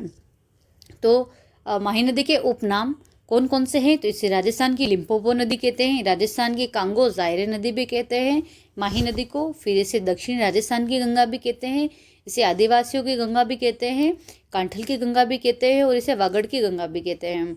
और आदिवासियों की जीवन रेखा या स्वर्ण रेखा भी इस नदी को कहा जाता है माही नदी को। तो ये यहाँ से एग्जाम में क्वेश्चन पूछा गया है उपनाम को लेकर माही नदी के। तो ये सारे उपनाम हैं दोस्तों माही नदी के, ये आपको अच्छे से याद रखना है। नेक्स्ट आता है दोस्तों महत्वपूर्ण तथ्य आते हैं दोस्तों माही नदी के बारे में। तो माही नदी जो है दोस्तों ये कर्क रेखा को 2 बार काटने वाली विश्व की एकमात्र नदी है। तो ये मोस्ट इम्पोर्टेंट आपके क्वेश्चन बनता है यहाँ से कि कौन सी नदी है जो कर्क रेखा को 2 बार काटती है राजस्थान की और विश्व की भी, तो माही नदी है जो कर्क रेखा को 2 बार काटती है। फिर माही नदी पर दोस्तों बांसवाड़ा में कौन सा बांध बना हुआ है माही नदी पर, तो कागदी पिकअप बांध बना हुआ है। तो क्वेश्चन ये भी पूछा गया दोस्तों कि कागदी पिकअप बांध कौन सी नदी पर बना हुआ है, तो माही नदी पर बना हुआ है। क्षेत्र भी आपको याद रखना है, बांसवाड़ा में बना है। फिर माही नदी पर दोस्तों माही बजाज सागर बांध स्थित है, माही बजाज सागर बांध स्थित है। और माही बजाज सागर बांध कहाँ पर है स्थित है, तो बोरखेड़ा बांसवाड़ा में बना हुआ है माही बजाज सागर बांध। फिर इस बांध की अगर हम दोस्तों लंबाई की बात करते हैं तो 3 किलोमीटर इसकी लंबाई टोटल लंबाई है, जो कि दोस्तों राज्य का सबसे लंबा बांध है। तो ये भी आपके लिए इम्पोर्टेंट यहाँ से पॉइंट है ये कि राज्य का सबसे लंबा बांध कौन सा है, और ये एग्जाम में पूछा गया क्वेश्चन है। फिर आता है दोस्तों कि माही बजाज सागर राजस्थान और गुजरात की संयुक्त परियोजना है, और अनुपात की आपको पूछ ले तो 45 अनुपात 55 अनुपात है। और ये दोस्तों अभी वीडियो भर्ती परीक्षा जो हुई है दोस्तों 2025 2 नवंबर को आयोजित किया गया था इसका एग्ज़ाम अधीनस्थ बोर्ड ने। तो क्वेश्चन पूछा गया था कि माही बजाज सागर परियोजना कौन से राज्य की संयुक्त परियोजना है, तो उसमें ऑप्शन दिए थे राजस्थान, गुजरात, राजस्थान मध्य प्रदेश, राजस्थान यूपी, ऐसे ऑप्शन थे। तो राजस्थान और गुजरात की संयुक्त परियोजना है माही बजाज सागर परियोजना। और अनुपात भी आपको एग्जाम में पूछते ही हैं, तो 45 और 55 का अनुपात है। तो 45 तो राजस्थान का है और 55 गुजरात का है। फिर आता है दोस्तों तो माही बजाज सागर बांध तो राजस्थान में बना हुआ है। फिर एक बांध और बना हुआ है, ये कौन सा बांध है, कडाणा बांध है। ये गुजरात में बना हुआ बांध है, माही नदी पर ही बना है, कडाणा बांध है। कडाणा गुजरात में है और माही बजाज सागर राजस्थान में है। माही नदी पर दोस्तों सुजलाम सुफलाम योजना चल रही है दोस्तों। और एक क्वेश्चन ये पूछा हुआ है ये भी कि सुजलाम सुफलाम योजना का संबंध कौन सी नदी से है, तो माही नदी से इसका संबंध है। फिर दोस्तों इस पॉइंट को आप मोस्ट इम्पोर्टेंट लगा दीजिए।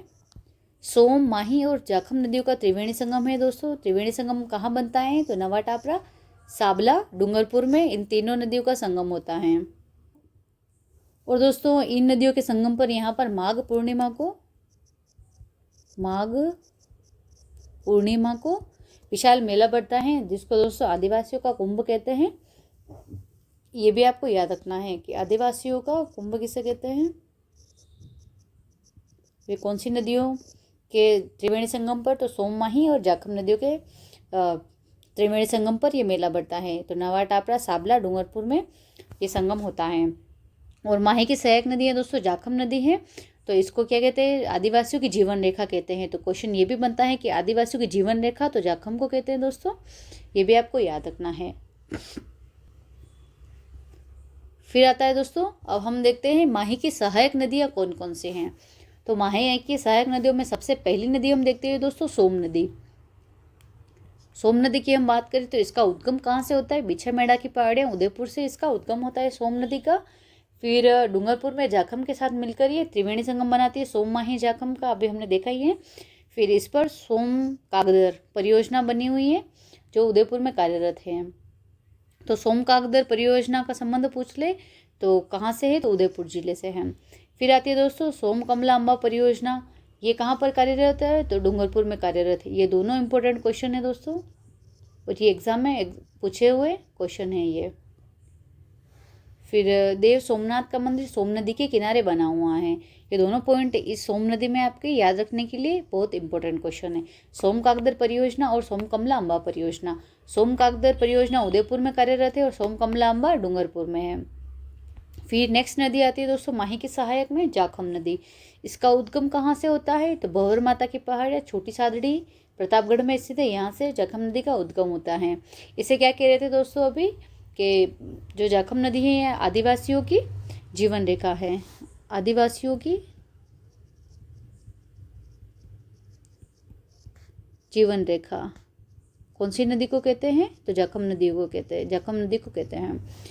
फिर ये कहाँ पर बहती है? तो प्रतापगढ़, उदयपुर और डूंगरपुर में जाखम नदी बहती है। और फिर नेक्स्ट आता है दोस्तों जाखम नदी पर छोटी सादड़ी में कौन सा बांध बना हुआ है? तो जाखम बांध बना हुआ है। तो जाखम नदी पर कौन सा बांध बना है दोस्तों? तो जाखम बांध बना हुआ है और इसकी ऊंचाई पूछ ले आपको तो 81 मीटर इस बांध की ऊंचाई है, जो कि दोस्तों राज्य का सबसे ऊंचा बांध है। तो इम्पोर्टेंट क्वेश्चन बनता है आपके कि राज्य का सबसे ऊंचा बांध कौन सा है? तो जाखम बांध है। इसकी ऊंचाई पूछ ले तो 81 मीटर इसकी ऊंचाई है दोस्तों। और जो इस पर एक जाखम परियोजना भी चल रही है दोस्तों, जाखम परियोजना के तहत ये बांध बना हुआ है। और ये जो बांध बना हुआ है दोस्तों ये जनजाति उपयोजना के अंतर्गत बना हुआ बांध है। ये जनजाति उपयोजना के तहत ये बांध बना है तहत टीएसपी एरिया आता है दोस्तों, इसके अंतर्गत ये बांध बना हुआ है। तो ये क्वेश्चन एग्जाम में पूछा गया दोस्तों कि जाखम बांध कौन सी योजना के तहत बना है? तो जनजाति उपयोजना के तहत ये बांध बना हुआ है। फिर आती है दोस्तों इसकी सहायक नदियाँ। जाखम की सहायक नदियाँ कौन कौन सी हैं? तो करमोई, सीता माता में मालेश्वर और टांकिया। तो इसकी प्रमुख सहायक नदियों में करमोई, सीता माता, मालेश्वर और टांकिया नदियाँ हैं। फिर नेक्स्ट नदी आती है दोस्तों अनास नदी। इसका उद्गम कहाँ से होता है? विंध्याचल पहाड़ियों से होता है, मध्य प्रदेश से। फिर बांसवाड़ा में माही की सहायक नदी है अनास। तो ये भी याद रखना है कि माही की सहायक नदियाँ कौन कौन सी हैं? तो अनास नदी और अपन माही की सहायक ही पढ़ रहे हैं। फिर आता है अनास जल विद्युत परियोजना बांसवाड़ा में कार्यरत है। तो क्वेश्चन बनता है कि अनास जल विद्युत परियोजना कहाँ पर है? तो बांसवाड़ा में है ये अनास जल विद्युत परियोजना। नेक्स्ट नदी आती है दोस्तों आपके साबरमती नदी। दोस्तों हम पढ़ रहे हैं अरब सागर में गिरने वाली प्रमुख नदियाँ। उसमें हमने सबसे पहले पढ़ी है माही नदी और उसकी सहायक नदी। अब आती है दोस्तों नेक्स्ट नदी साबरमती नदी। इसका उद्गम कहाँ से होता है? तो गोगुंदा की पहाड़ियाँ उदयपुर से इसका उद्गम होता है। तो इसका उद्गम कहाँ से होता है दोस्तों? फुलवारी किनाल, फुलवारी किनाल उदयपुर से साबरमती नदी का उद्गम होता है। कुल लंबाई इसकी 416 किलोमीटर है और राजस्थान में लंबाई 45 किलोमीटर है। और गुजरात की सबसे प्रदूषित नदी दोस्तों साबरमती नदी है, क्योंकि ये राजस्थान में तो दोस्तों ये 45 किलोमीटर ही बहती है और फिर टोटल इसका जो प्रवाह है दोस्तों गुजरात में ही है। तो गुजरात में अहमदाबाद एवं गांधीनगर साबरमती नदी के किनारे स्थित शहर हैं। तो साबरमती नदी के किनारे शहर आपको पूछ ले तो कौन से शहर हैं? अहमदाबाद और गांधीनगर शहर स्थित हैं। फिर हम बात करते हैं साबरमती की प्रमुख सहायक नदियाँ कौन कौन सी हैं। तो मानसी, वाकल, सेई, हतमती, माजम और याजम, माजम या याजम नदी। तो ये तो आपके इम्पोर्टेंट क्वेश्चन आपके बनता ही है। अभी एग्जाम में भी ये फर्स्ट ग्रेड में क्वेश्चन पूछा दोस्तों मानसी वाकल नदी का, कि इसकी सहायक नदियाँ कौन कौन सी है साबरमती की। तो ये सहायक नदियाँ आपकी इम्पोर्टेंट बनती हैं, आपको इनको अच्छे से याद रखना है सहायक नदियों को। फिर नेक्स्ट नदी आती है दोस्तों पश्चिमी बनास नदी। बंगाल की खाड़ी सॉरी अरब सागर में जो गिरने वाली नदियाँ हैं, सबसे पहले हमने पढ़ा माही पढ़ा है, फिर हमने पढ़ा है साबरमती पढ़ा है। अब नेक्स्ट नदी आती है दोस्तों पश्चिमी बनास नदी। इसका उद्गम कहाँ से होता है दोस्तों पश्चिमी बनास का? तो नया सानवाड़ा गांव है दोस्तों, नया सानवाड़ा गांव सिरोही में। ये कहाँ पर है? सिरोही में है दोस्तों, माउंट आबू।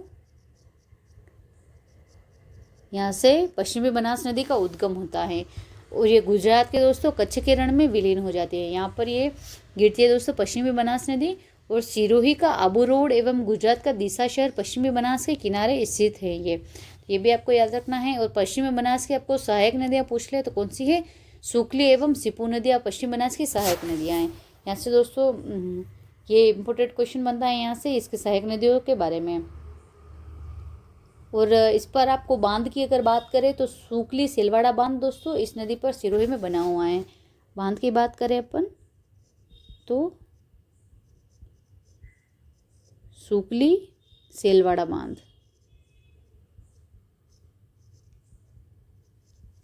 ये सुकली नदी पर सिरोही जिले के सेलवाड़ा गांव में ये बांध बना हुआ है। फिर आता है दोस्तों फिर नदी आती है दोस्तों अरब सागर में गिरने वाली लूणी नदी। लूणी नदी का उद्गम कहाँ से होता है दोस्तों? तो नाग पहाड़ अजमेर से इसका उद्गम होता है दोस्तों लूणी नदी का।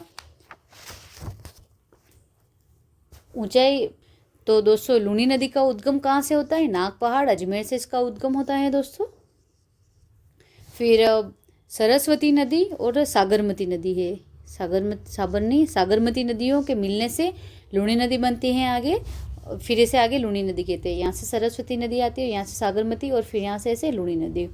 इसकी लंबाई की बात करें दोस्तों टोटल लंबाई इसकी कितनी है? तो 495 किलोमीटर इसकी टोटल लंबाई है। और राज्य में लंबाई की बात करते हैं इसकी तो 330 किलोमीटर इसकी राज्य में लंबाई है।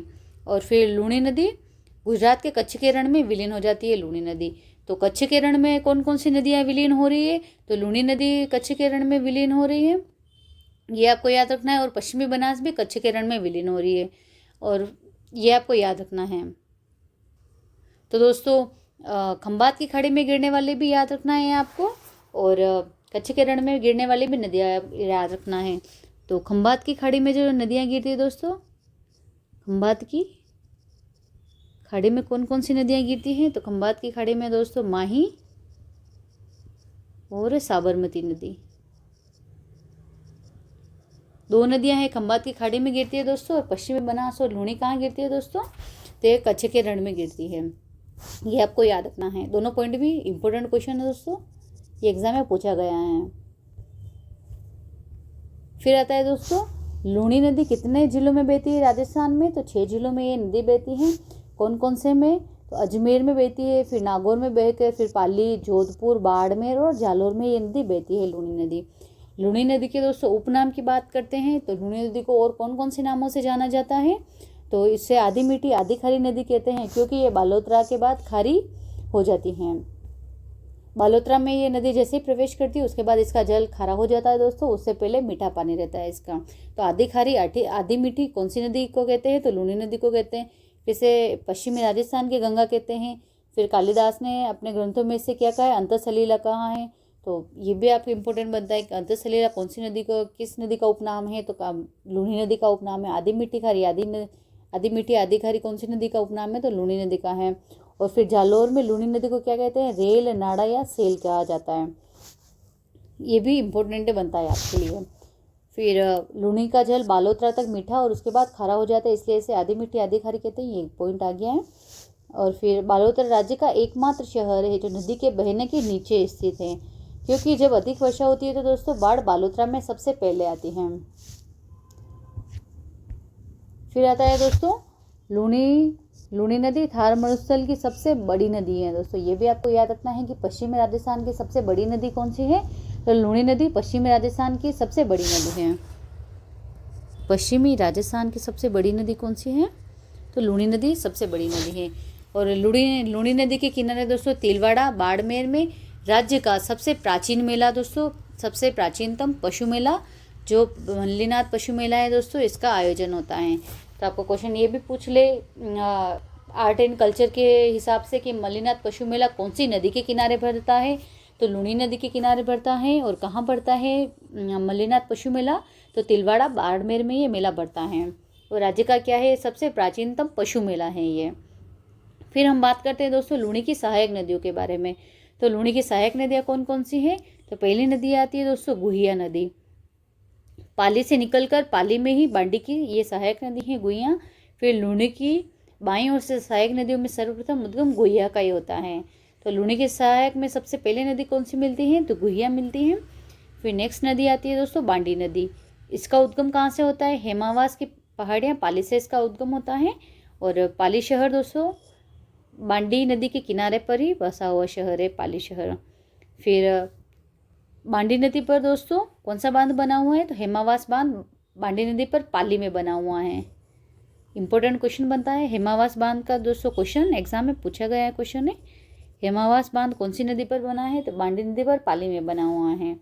और पाली के रंगाई छपाई उद्योग के कारण राज्य की सबसे प्रदूषित नदी बांडी नदी है, या फिर लूणी भी आ सकता है आपके लूणी। तो ये भी एग्जाम में पूछा हुआ क्वेश्चन है कि रंगाई छपाई उद्योग के कारण कौन सी नदी प्रदूषण से ग्रसित है। तो ये भी आपको याद रखना है कि कौन सी नदी है, बांडी नदी या फिर लूणी नदी। फिर नेक्स्ट नदी आती है दोस्तों लूणी की सहायक में सुकड़ी नदी, इसका उद्गम कहाँ से होता है? देसूरी पाली से इसका उद्गम होता है। और समदड़ी बाड़मेर में ये लूणी में मिल जाती है सुकड़ी नदी। और जालोर शहर सुकड़ी नदी के किनारे बसा हुआ है। तो कौन से शहर कौन सी नदियों के किनारे बसे हुए हैं ये भी आपको याद रखना है। फिर जालोर में कौन सा बांध बना हुआ है? बांकली बांध बना हुआ है सुकड़ी नदी पर। ये इंपॉर्टेंट है दोस्तों, ये आपको याद रखना है। फिर नेक्स्ट नदी आती है दोस्तों जवाई नदी, ये आपकी इंपॉर्टेंट बनती है ये वाली नदी। इसका उद्गम कहाँ से होता है? तो गोरिया गांव से होता है, पाली से इसका उद्गम होता है जवाई नदी का। और ये सिवाना बाड़मेर में ये लूणी की सहायक बन जाती है जवाई नदी। और लूणी की दोस्तों सबसे बड़ी सहायक नदी जवाई नदी है। तो लूणी की सबसे बड़ी सहायक में पूछ ले कौन सी नदी है? तो जवाई नदी लूणी की सबसे बड़ी सहायक नदी है। फिर दोस्तों जवाई नदी पर सुमेरपुर पाली में जवाई बांध बना हुआ है, ये आपके लिए इम्पोर्टेंट क्वेश्चन है। जवाई बांध कौन सी नदी पर बना हुआ है? तो जवाई नदी पर ही बना हुआ है। कहाँ पर बना हुआ है? तो सुमेरपुर पाली में बना हुआ है। स्थान आपके लिए इम्पोर्टेंट यहाँ से बनता है स्थान। जो ये बांध बना हुआ है दोस्तों, ये पश्चिम राजस्थान का सबसे बड़ा बांध होने के कारण से मारवाड़ का अमृत सरोवर कहते हैं। मोस्ट इम्पोर्टेंट आप इसको लगा लीजिए, इम्पोर्टेंट लगा लीजिए आपको कि मारवाड़ का अमृत सरोवर कौन से बांध को कहते हैं? तो जवाई बांध को कहते हैं।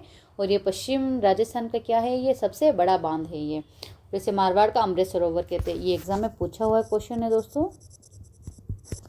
कि मारवाड़ का अमृत सरोवर किसे कहते हैं? जवाई बांध को कहते हैं। नेक्स्ट है दोस्तों जवाई बांध से लाभान्वित जिले कौन कौन से हैं? तो पाली और जालोर जिले जवाई बांध से लाभान्वित होते हैं। और फिर जवाई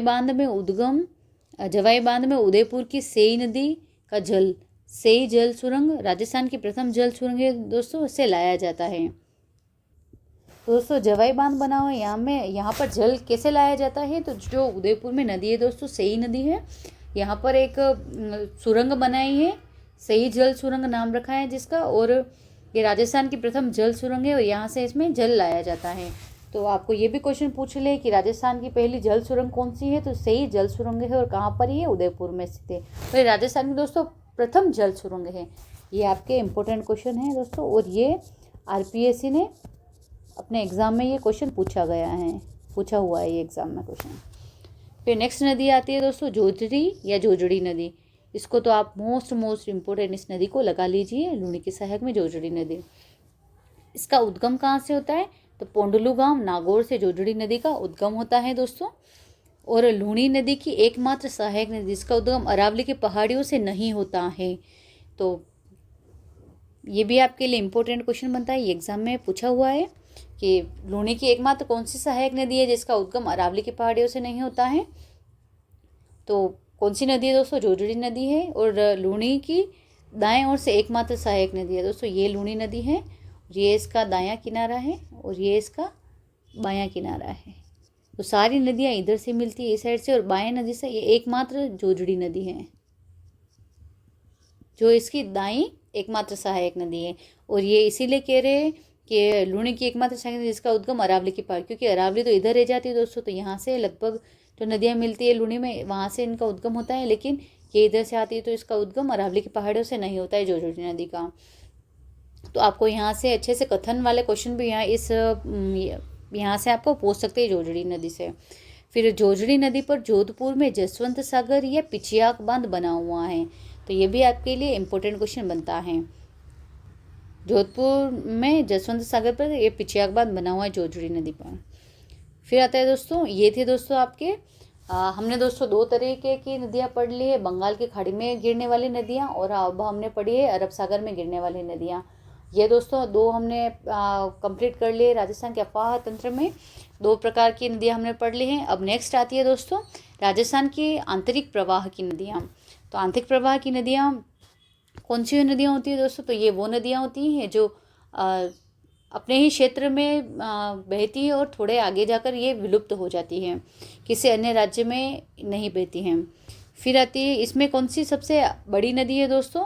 तो इम्पोर्टेंट नदी कौन सी है आंतरिक प्रवाह की सबसे? तो इम्पोर्टेंट नदी पहली नदी आती है दोस्तों घग्गर नदी। इसका उद्गम कहाँ से होता है? तो शिवालिक की पहाड़ियों से होता है। कालका माता क्षेत्र हिमाचल प्रदेश से उद्गम होता है। तो आपका पहला क्वेश्चन यहाँ से ही बन गया आपके दोस्तों कि कौन सी एकमात्र हिमालयी नदी है? तो एकमात्र राजस्थान की हिमालयी नदी है दोस्तों, कौन सी है दोस्तों? घग्गर नदी है। इसका बहाव हिमाचल प्रदेश, फिर हरियाणा, फिर पंजाब में बहते हुए टिब्बी हनुमानगढ़ से राजस्थान में प्रवेश करती हैं। तो पहले हिमाचल प्रदेश में बहेगी, फिर पंजाब में बहेगी और फिर हरियाणा से बहेगी।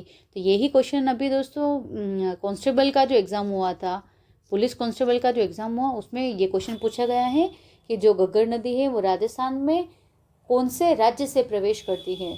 और ऑप्शन दिए थे दोस्तों हरियाणा, पंजाब और भी ऑप्शन थे दोस्तों। तो उनमें से बहुत सारे बच्चों ने पंजाब किया है, लेकिन पंजाब इसका राइट आंसर नहीं है, क्योंकि ये पहले हिमाचल प्रदेश में बहती है, फिर हिमाचल प्रदेश से पंजाब में बहती है, और पंजाब से फिर ये दोस्तों हरियाणा में बहते हुए फिर ये हनुमानगढ़ में टिब्बी हनुमानगढ़ में ये प्रवेश करती है। और इसकी कुल लंबाई की बात करें दोस्तों तो 465 किलोमीटर इसकी कुल लंबाई है, और राजस्थान में लंबाई इसकी 100 किलोमीटर इसकी लंबाई है। और आंतरिक प्रवाह की राजस्थान की सबसे लंबी नदी है घग्गर नदी। ये आपके लिए इंपॉर्टेंट क्वेश्चन है। आपको इनकी लंबाई याद नहीं रहती है तो भी कोई बात नहीं, लेकिन आपको इनका उद्गम, बहाव, ये चीज़ें याद रखनी है। अब देखते हैं दोस्तों कि राजस्थान की जो घग्गर नदी है इसका प्राचीन नाम कौन कौन से है इसके। तो इसको सरस्वती नदी, दृश्वती नदी भी कहते हैं। इसके प्राचीन नाम तो 2 है दोस्तों, सरस्वती और दृश्वती नदी, जो इसके प्राचीन नाम है। अब आते हैं इसके उपनाम और कौन कौन से हैं। तो इसे क्या कहते हैं? राजस्थान का शोक कहते हैं, सोर नदी भी कहते हुए, लेटी नदी या फिर मृत नदी कहते हैं इसे, या फिर नट नदी इस नदी को कहते हैं, घग्गर नदी को। तो ये थे दोस्तों घग्गर नदी के उपनाम थे। फिर हिमालय का जल राजस्थान में लाने वाली ये एकमात्र नदी है, तो हिमालय नदी हमने अभी पढ़ लिया है। और घग्गर सर्वप्रथम बाढ़ हनुमानगढ़ जंक्शन, उसके बाद फिर अनूपगढ़ और सूरतगढ़, गंगानगर तथा फोर्ट अब्बास पाकिस्तान में लाती है जल ये। तो पहले ये दोस्तों हिमाचल, फिर पंजाब, फिर हरियाणा, फिर राजस्थान में होते हुए फिर ज़्यादा बारिश होती है और ज़्यादा पानी आता है तो फिर ये पाकिस्तान में फोर्ट अब्बास तक ये नदी जाती है।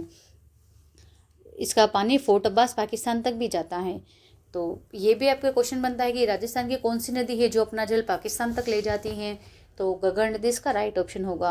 और राजस्थान में अगर ज़्यादा बारिश होगी तो ही ये पाकिस्तान तक जाएगी, वरना ये राजस्थान में जो बटनेर है दोस्तों हनुमानगढ़ में, वहाँ पर ये नदी विलुप्त हो जाती है। और घग्गर का जो क्षेत्र होता है दोस्तों राजस्थान में से क्या कहते हैं? घग्गर नदी के क्षेत्र को नाली या पाट कहा जाता है। तो ये अगेन एग्जाम में पूछा हुआ क्वेश्चन है कि घग्गर का जो क्षेत्र है उसे राजस्थान में क्या कहते हैं? नाली या पाट कहते हैं। या फिर कौन सी नदी के क्षेत्र को नाली पाट कहते हैं? तो घग्गर नदी के क्षेत्र को नाली या पाट कहते हैं। और पाकिस्तान में से क्या कहते हैं? तो हकरा कहते हैं पाकिस्तान में। ये भी एग्जाम में पूछा गया क्वेश्चन है। फिर घग्गर के किनारे हनुमानगढ़ में कौन सी सभ्यताएं विकसित हुई हैं? तो कालीबंगा सभ्यता, पीलीबंगा सभ्यता और रंगमहल सभ्यता विकसित हुई हैं। तो आपको सभ्यता से संबंधित भी क्वेश्चन आपके यहाँ से क्लियर हो जाता है कि कालीबंगा सभ्यता, पीलीबंगा और रंगमहल सभ्यता कौन सी नदी के किनारे विकसित हुई है? तो घग्गर नदी के किनारे विकसित हुई हैं। नेक्स्ट आता है दोस्तों, नेक्स्ट नदी आती है कांतली नदी। हमने पढ़ी आंतरिक प्रवाह में सबसे पहली घग्गर नदी, फिर आती है कांतली नदी। ये दोस्तों इंडिविजुअल अलग अलग नदियाँ हैं ये। फिर इसका उद्गम पूछे, कांतली नदी का उद्गम खंडला की पहाड़ियाँ सीकर से कांतली नदी का उद्गम होता है और कुल लंबाई 100 किलोमीटर है। आंतरिक प्रवाह की दृष्टि से राजस्थान की सबसे लंबी नदी कांतली नदी है। तो आंतरिक प्रवाह की दृष्टि से पूर्णतः राजस्थान में बहने वाली ये कांतली नदी सबसे लंबी नदी है। और कांतली नदी के किनारे सीकर में गणेश्वर सभ्यता विकसित हुई है। तो हिस्ट्री का क्वेश्चन भी बनता है कि गणेश्वर सभ्यता कौन सी नदी के किनारे विकसित हुई है? तो कांतली नदी के किनारे विकसित हुई हैं। फिर सुनारी सभ्यता जो झुंझुनू में स्थित है, सुनारी सभ्यता ये भी कांतली नदी के किनारे ही विकसित हुई है। गणेश्वर और सुनारी सभ्यता कांतली नदी के किनारे।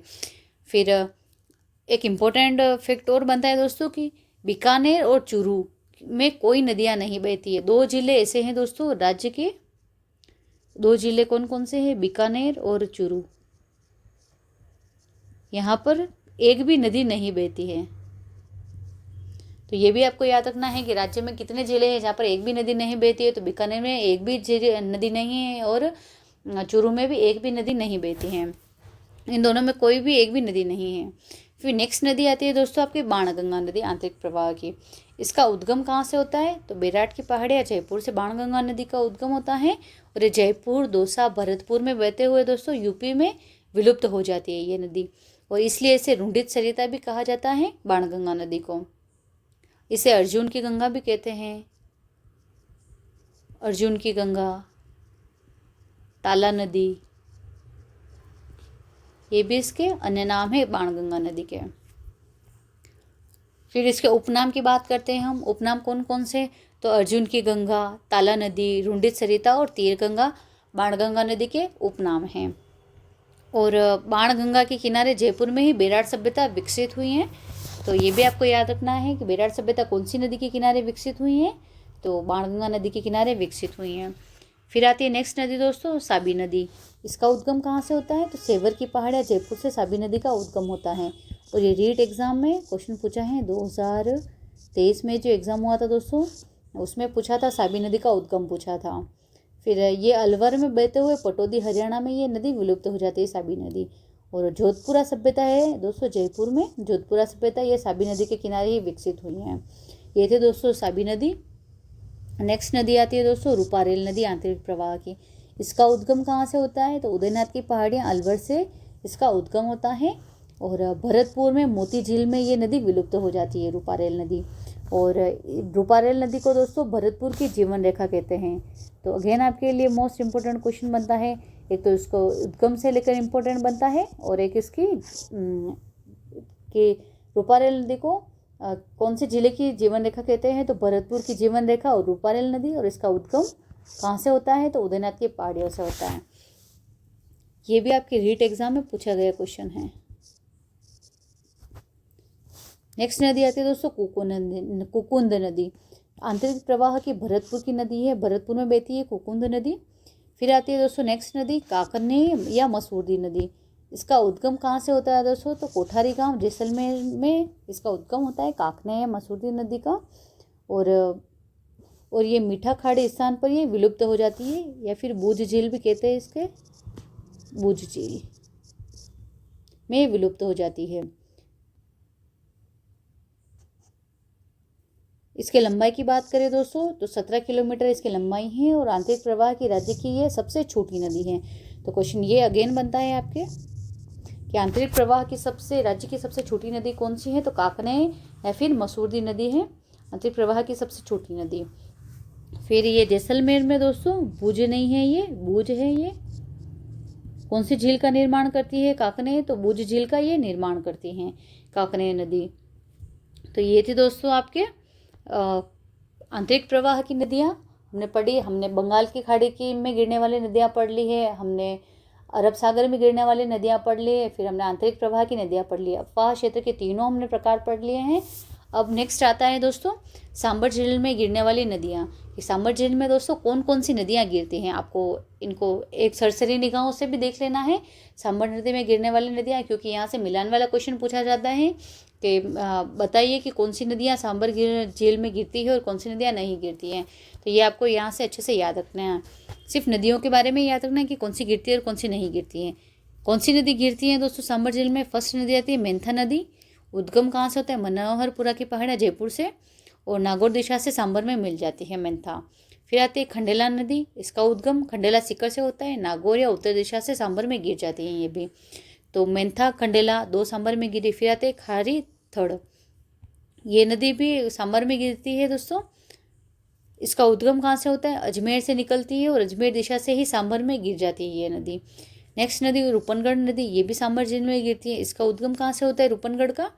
किशनगढ़ अजमेर से उद्गम होता है, से निकलकर अजमेर दिशा से ही सांबर में ये नदी गिर जाती है। फिर दोस्तों निम्बार्क संप्रदाय की प्रधान पीठ सलेमाबाद में स्थित है, जो कि अजमेर में है। ये रूपनगढ़ नदी के किनारे स्थित है, और ये क्वेश्चन भी एग्जाम में पूछा गया है। तो ये क्वेश्चन भी एग्जाम में पूछा गया है, तो ये भी आपके लिए मोस्ट इम्पोर्टेंट ये आपके क्वेश्चन बनता है। तो ये दोस्तों थी सांबर झील में गिरने वाली मेंथा, खंडेला, खारी, रूपनगढ़, ये नदियाँ थी प्रमुख। अब दोस्तों नेक्स्ट आता है आपके अभिकेंद्री प्रवाह रूप आते हैं दोस्तों आपके प्रवाह रूप। प्रवाह रूप ये अभी आपके जो दोस्तों सीईटी एग्ज़ाम हुआ था दोस्तों अपने 2024 में जो सीईटी एग्ज़ाम हुआ था, इसमें प्रवाह से ना क्वेश्चन पूछे गए थे। तो अभिकेंद्री दो तरह के प्रवाह होते हैं दोस्तों, एक तो अभिकेंद्री प्रवाह होता है और फिर एक होता है अपकेंद्रीय प्रवाह रूप। दो प्रवाह रूप की बात करते हैं हम। तो अभिकेंद्रीय प्रवाह रूप किसे कहते हैं? तो एक झील है, जैसे कि आप मान लीजिए सांबर झील है और इसमें आकर नदियाँ गिरती है, बाहर से नदियाँ आ रही है और इसके अंदर गिर रही हैं। मेंथा नदी आ गई, रूपनगढ़ नदी आ गई, अभी आपने और नदियाँ पढ़ी है। ये जो प्रमुख नदियाँ हैं ये आकर सांबर झील के अंदर गिर रही हैं, ये तो होगा दोस्तों अभिकेंद्रीय प्रवाह, कि एक झील है और बाहर से नदियाँ आकर इसके अंदर गिर रही हैं, तो वो तो होगा अभिकेंद्रीय प्रवाह। और अपकेंद्रीय दूसरा आएगा दोस्तों अपकेंद्रीय प्रवाह। अपकेंद्रीय प्रवाह में क्या होगा कि जैसे कि एक स्थान है, जैसे कि ऊपर माल का पठार आप ले लीजिए, वहाँ से नदियाँ निकल रही हैं और एक बड़ी नदी है, फिर उसमें वो नदियाँ गिर रही हैं, अपना जल गिरा रही हैं। एक में तो आकर गिर रही हैं और एक से निकल रही हैं नदियाँ। तो अपकेंद्रीय में तो नदियाँ वहाँ से निकल रही हैं अलग अलग नदियाँ, और एक बड़ी नदी में जाकर मिल रही है नदियाँ। और अपकेंद्रीय में एक झील बनी हुई है और वहाँ पर आकर नदियाँ गिर रही हैं। दोस्तों ये था आपके प्रवाह प्रतिरूप था, और यहाँ से क्वेश्चन पूछा था एग्जाम में, तो मुझे इम्पोर्टेंट लगा तो मैंने सोचा आपको बता देती हूँ ये भी। तो ये थे दोस्तों अपने प्रमुख प्रवाह, ये अपना राजस्थान का था दोस्तों अफवाह तंत्र। तो आपको दोस्तों क्लास कैसी लगी है? एक भी सिंगल क्वेश्चन आपके एग्ज़ाम में बाहर नहीं जाने वाला है इस टॉपिक से। अगर एग्ज़ाम में क्वेश्चन पूछता है हमेशा 110% 2 से 3 क्वेश्चन आपके एग्ज़ाम में पूछे ही जाते हैं। तो आपके आशा करती हूँ मैं कि जो भी पढ़ाया है मैंने इस क्लास में, आपके एग्ज़ाम में क्वेश्चन बाहर नहीं जाएगा। तो दोस्तों ये थी अपनी आज की क्लास। तो आपको वीडियो अच्छी लगी है तो प्लीज़ वीडियो को लाइक करें, शेयर करें, ज़्यादा से ज़्यादा अपने दोस्तों में कमेंट करें और चैनल को सब्सक्राइब करें। Thank you.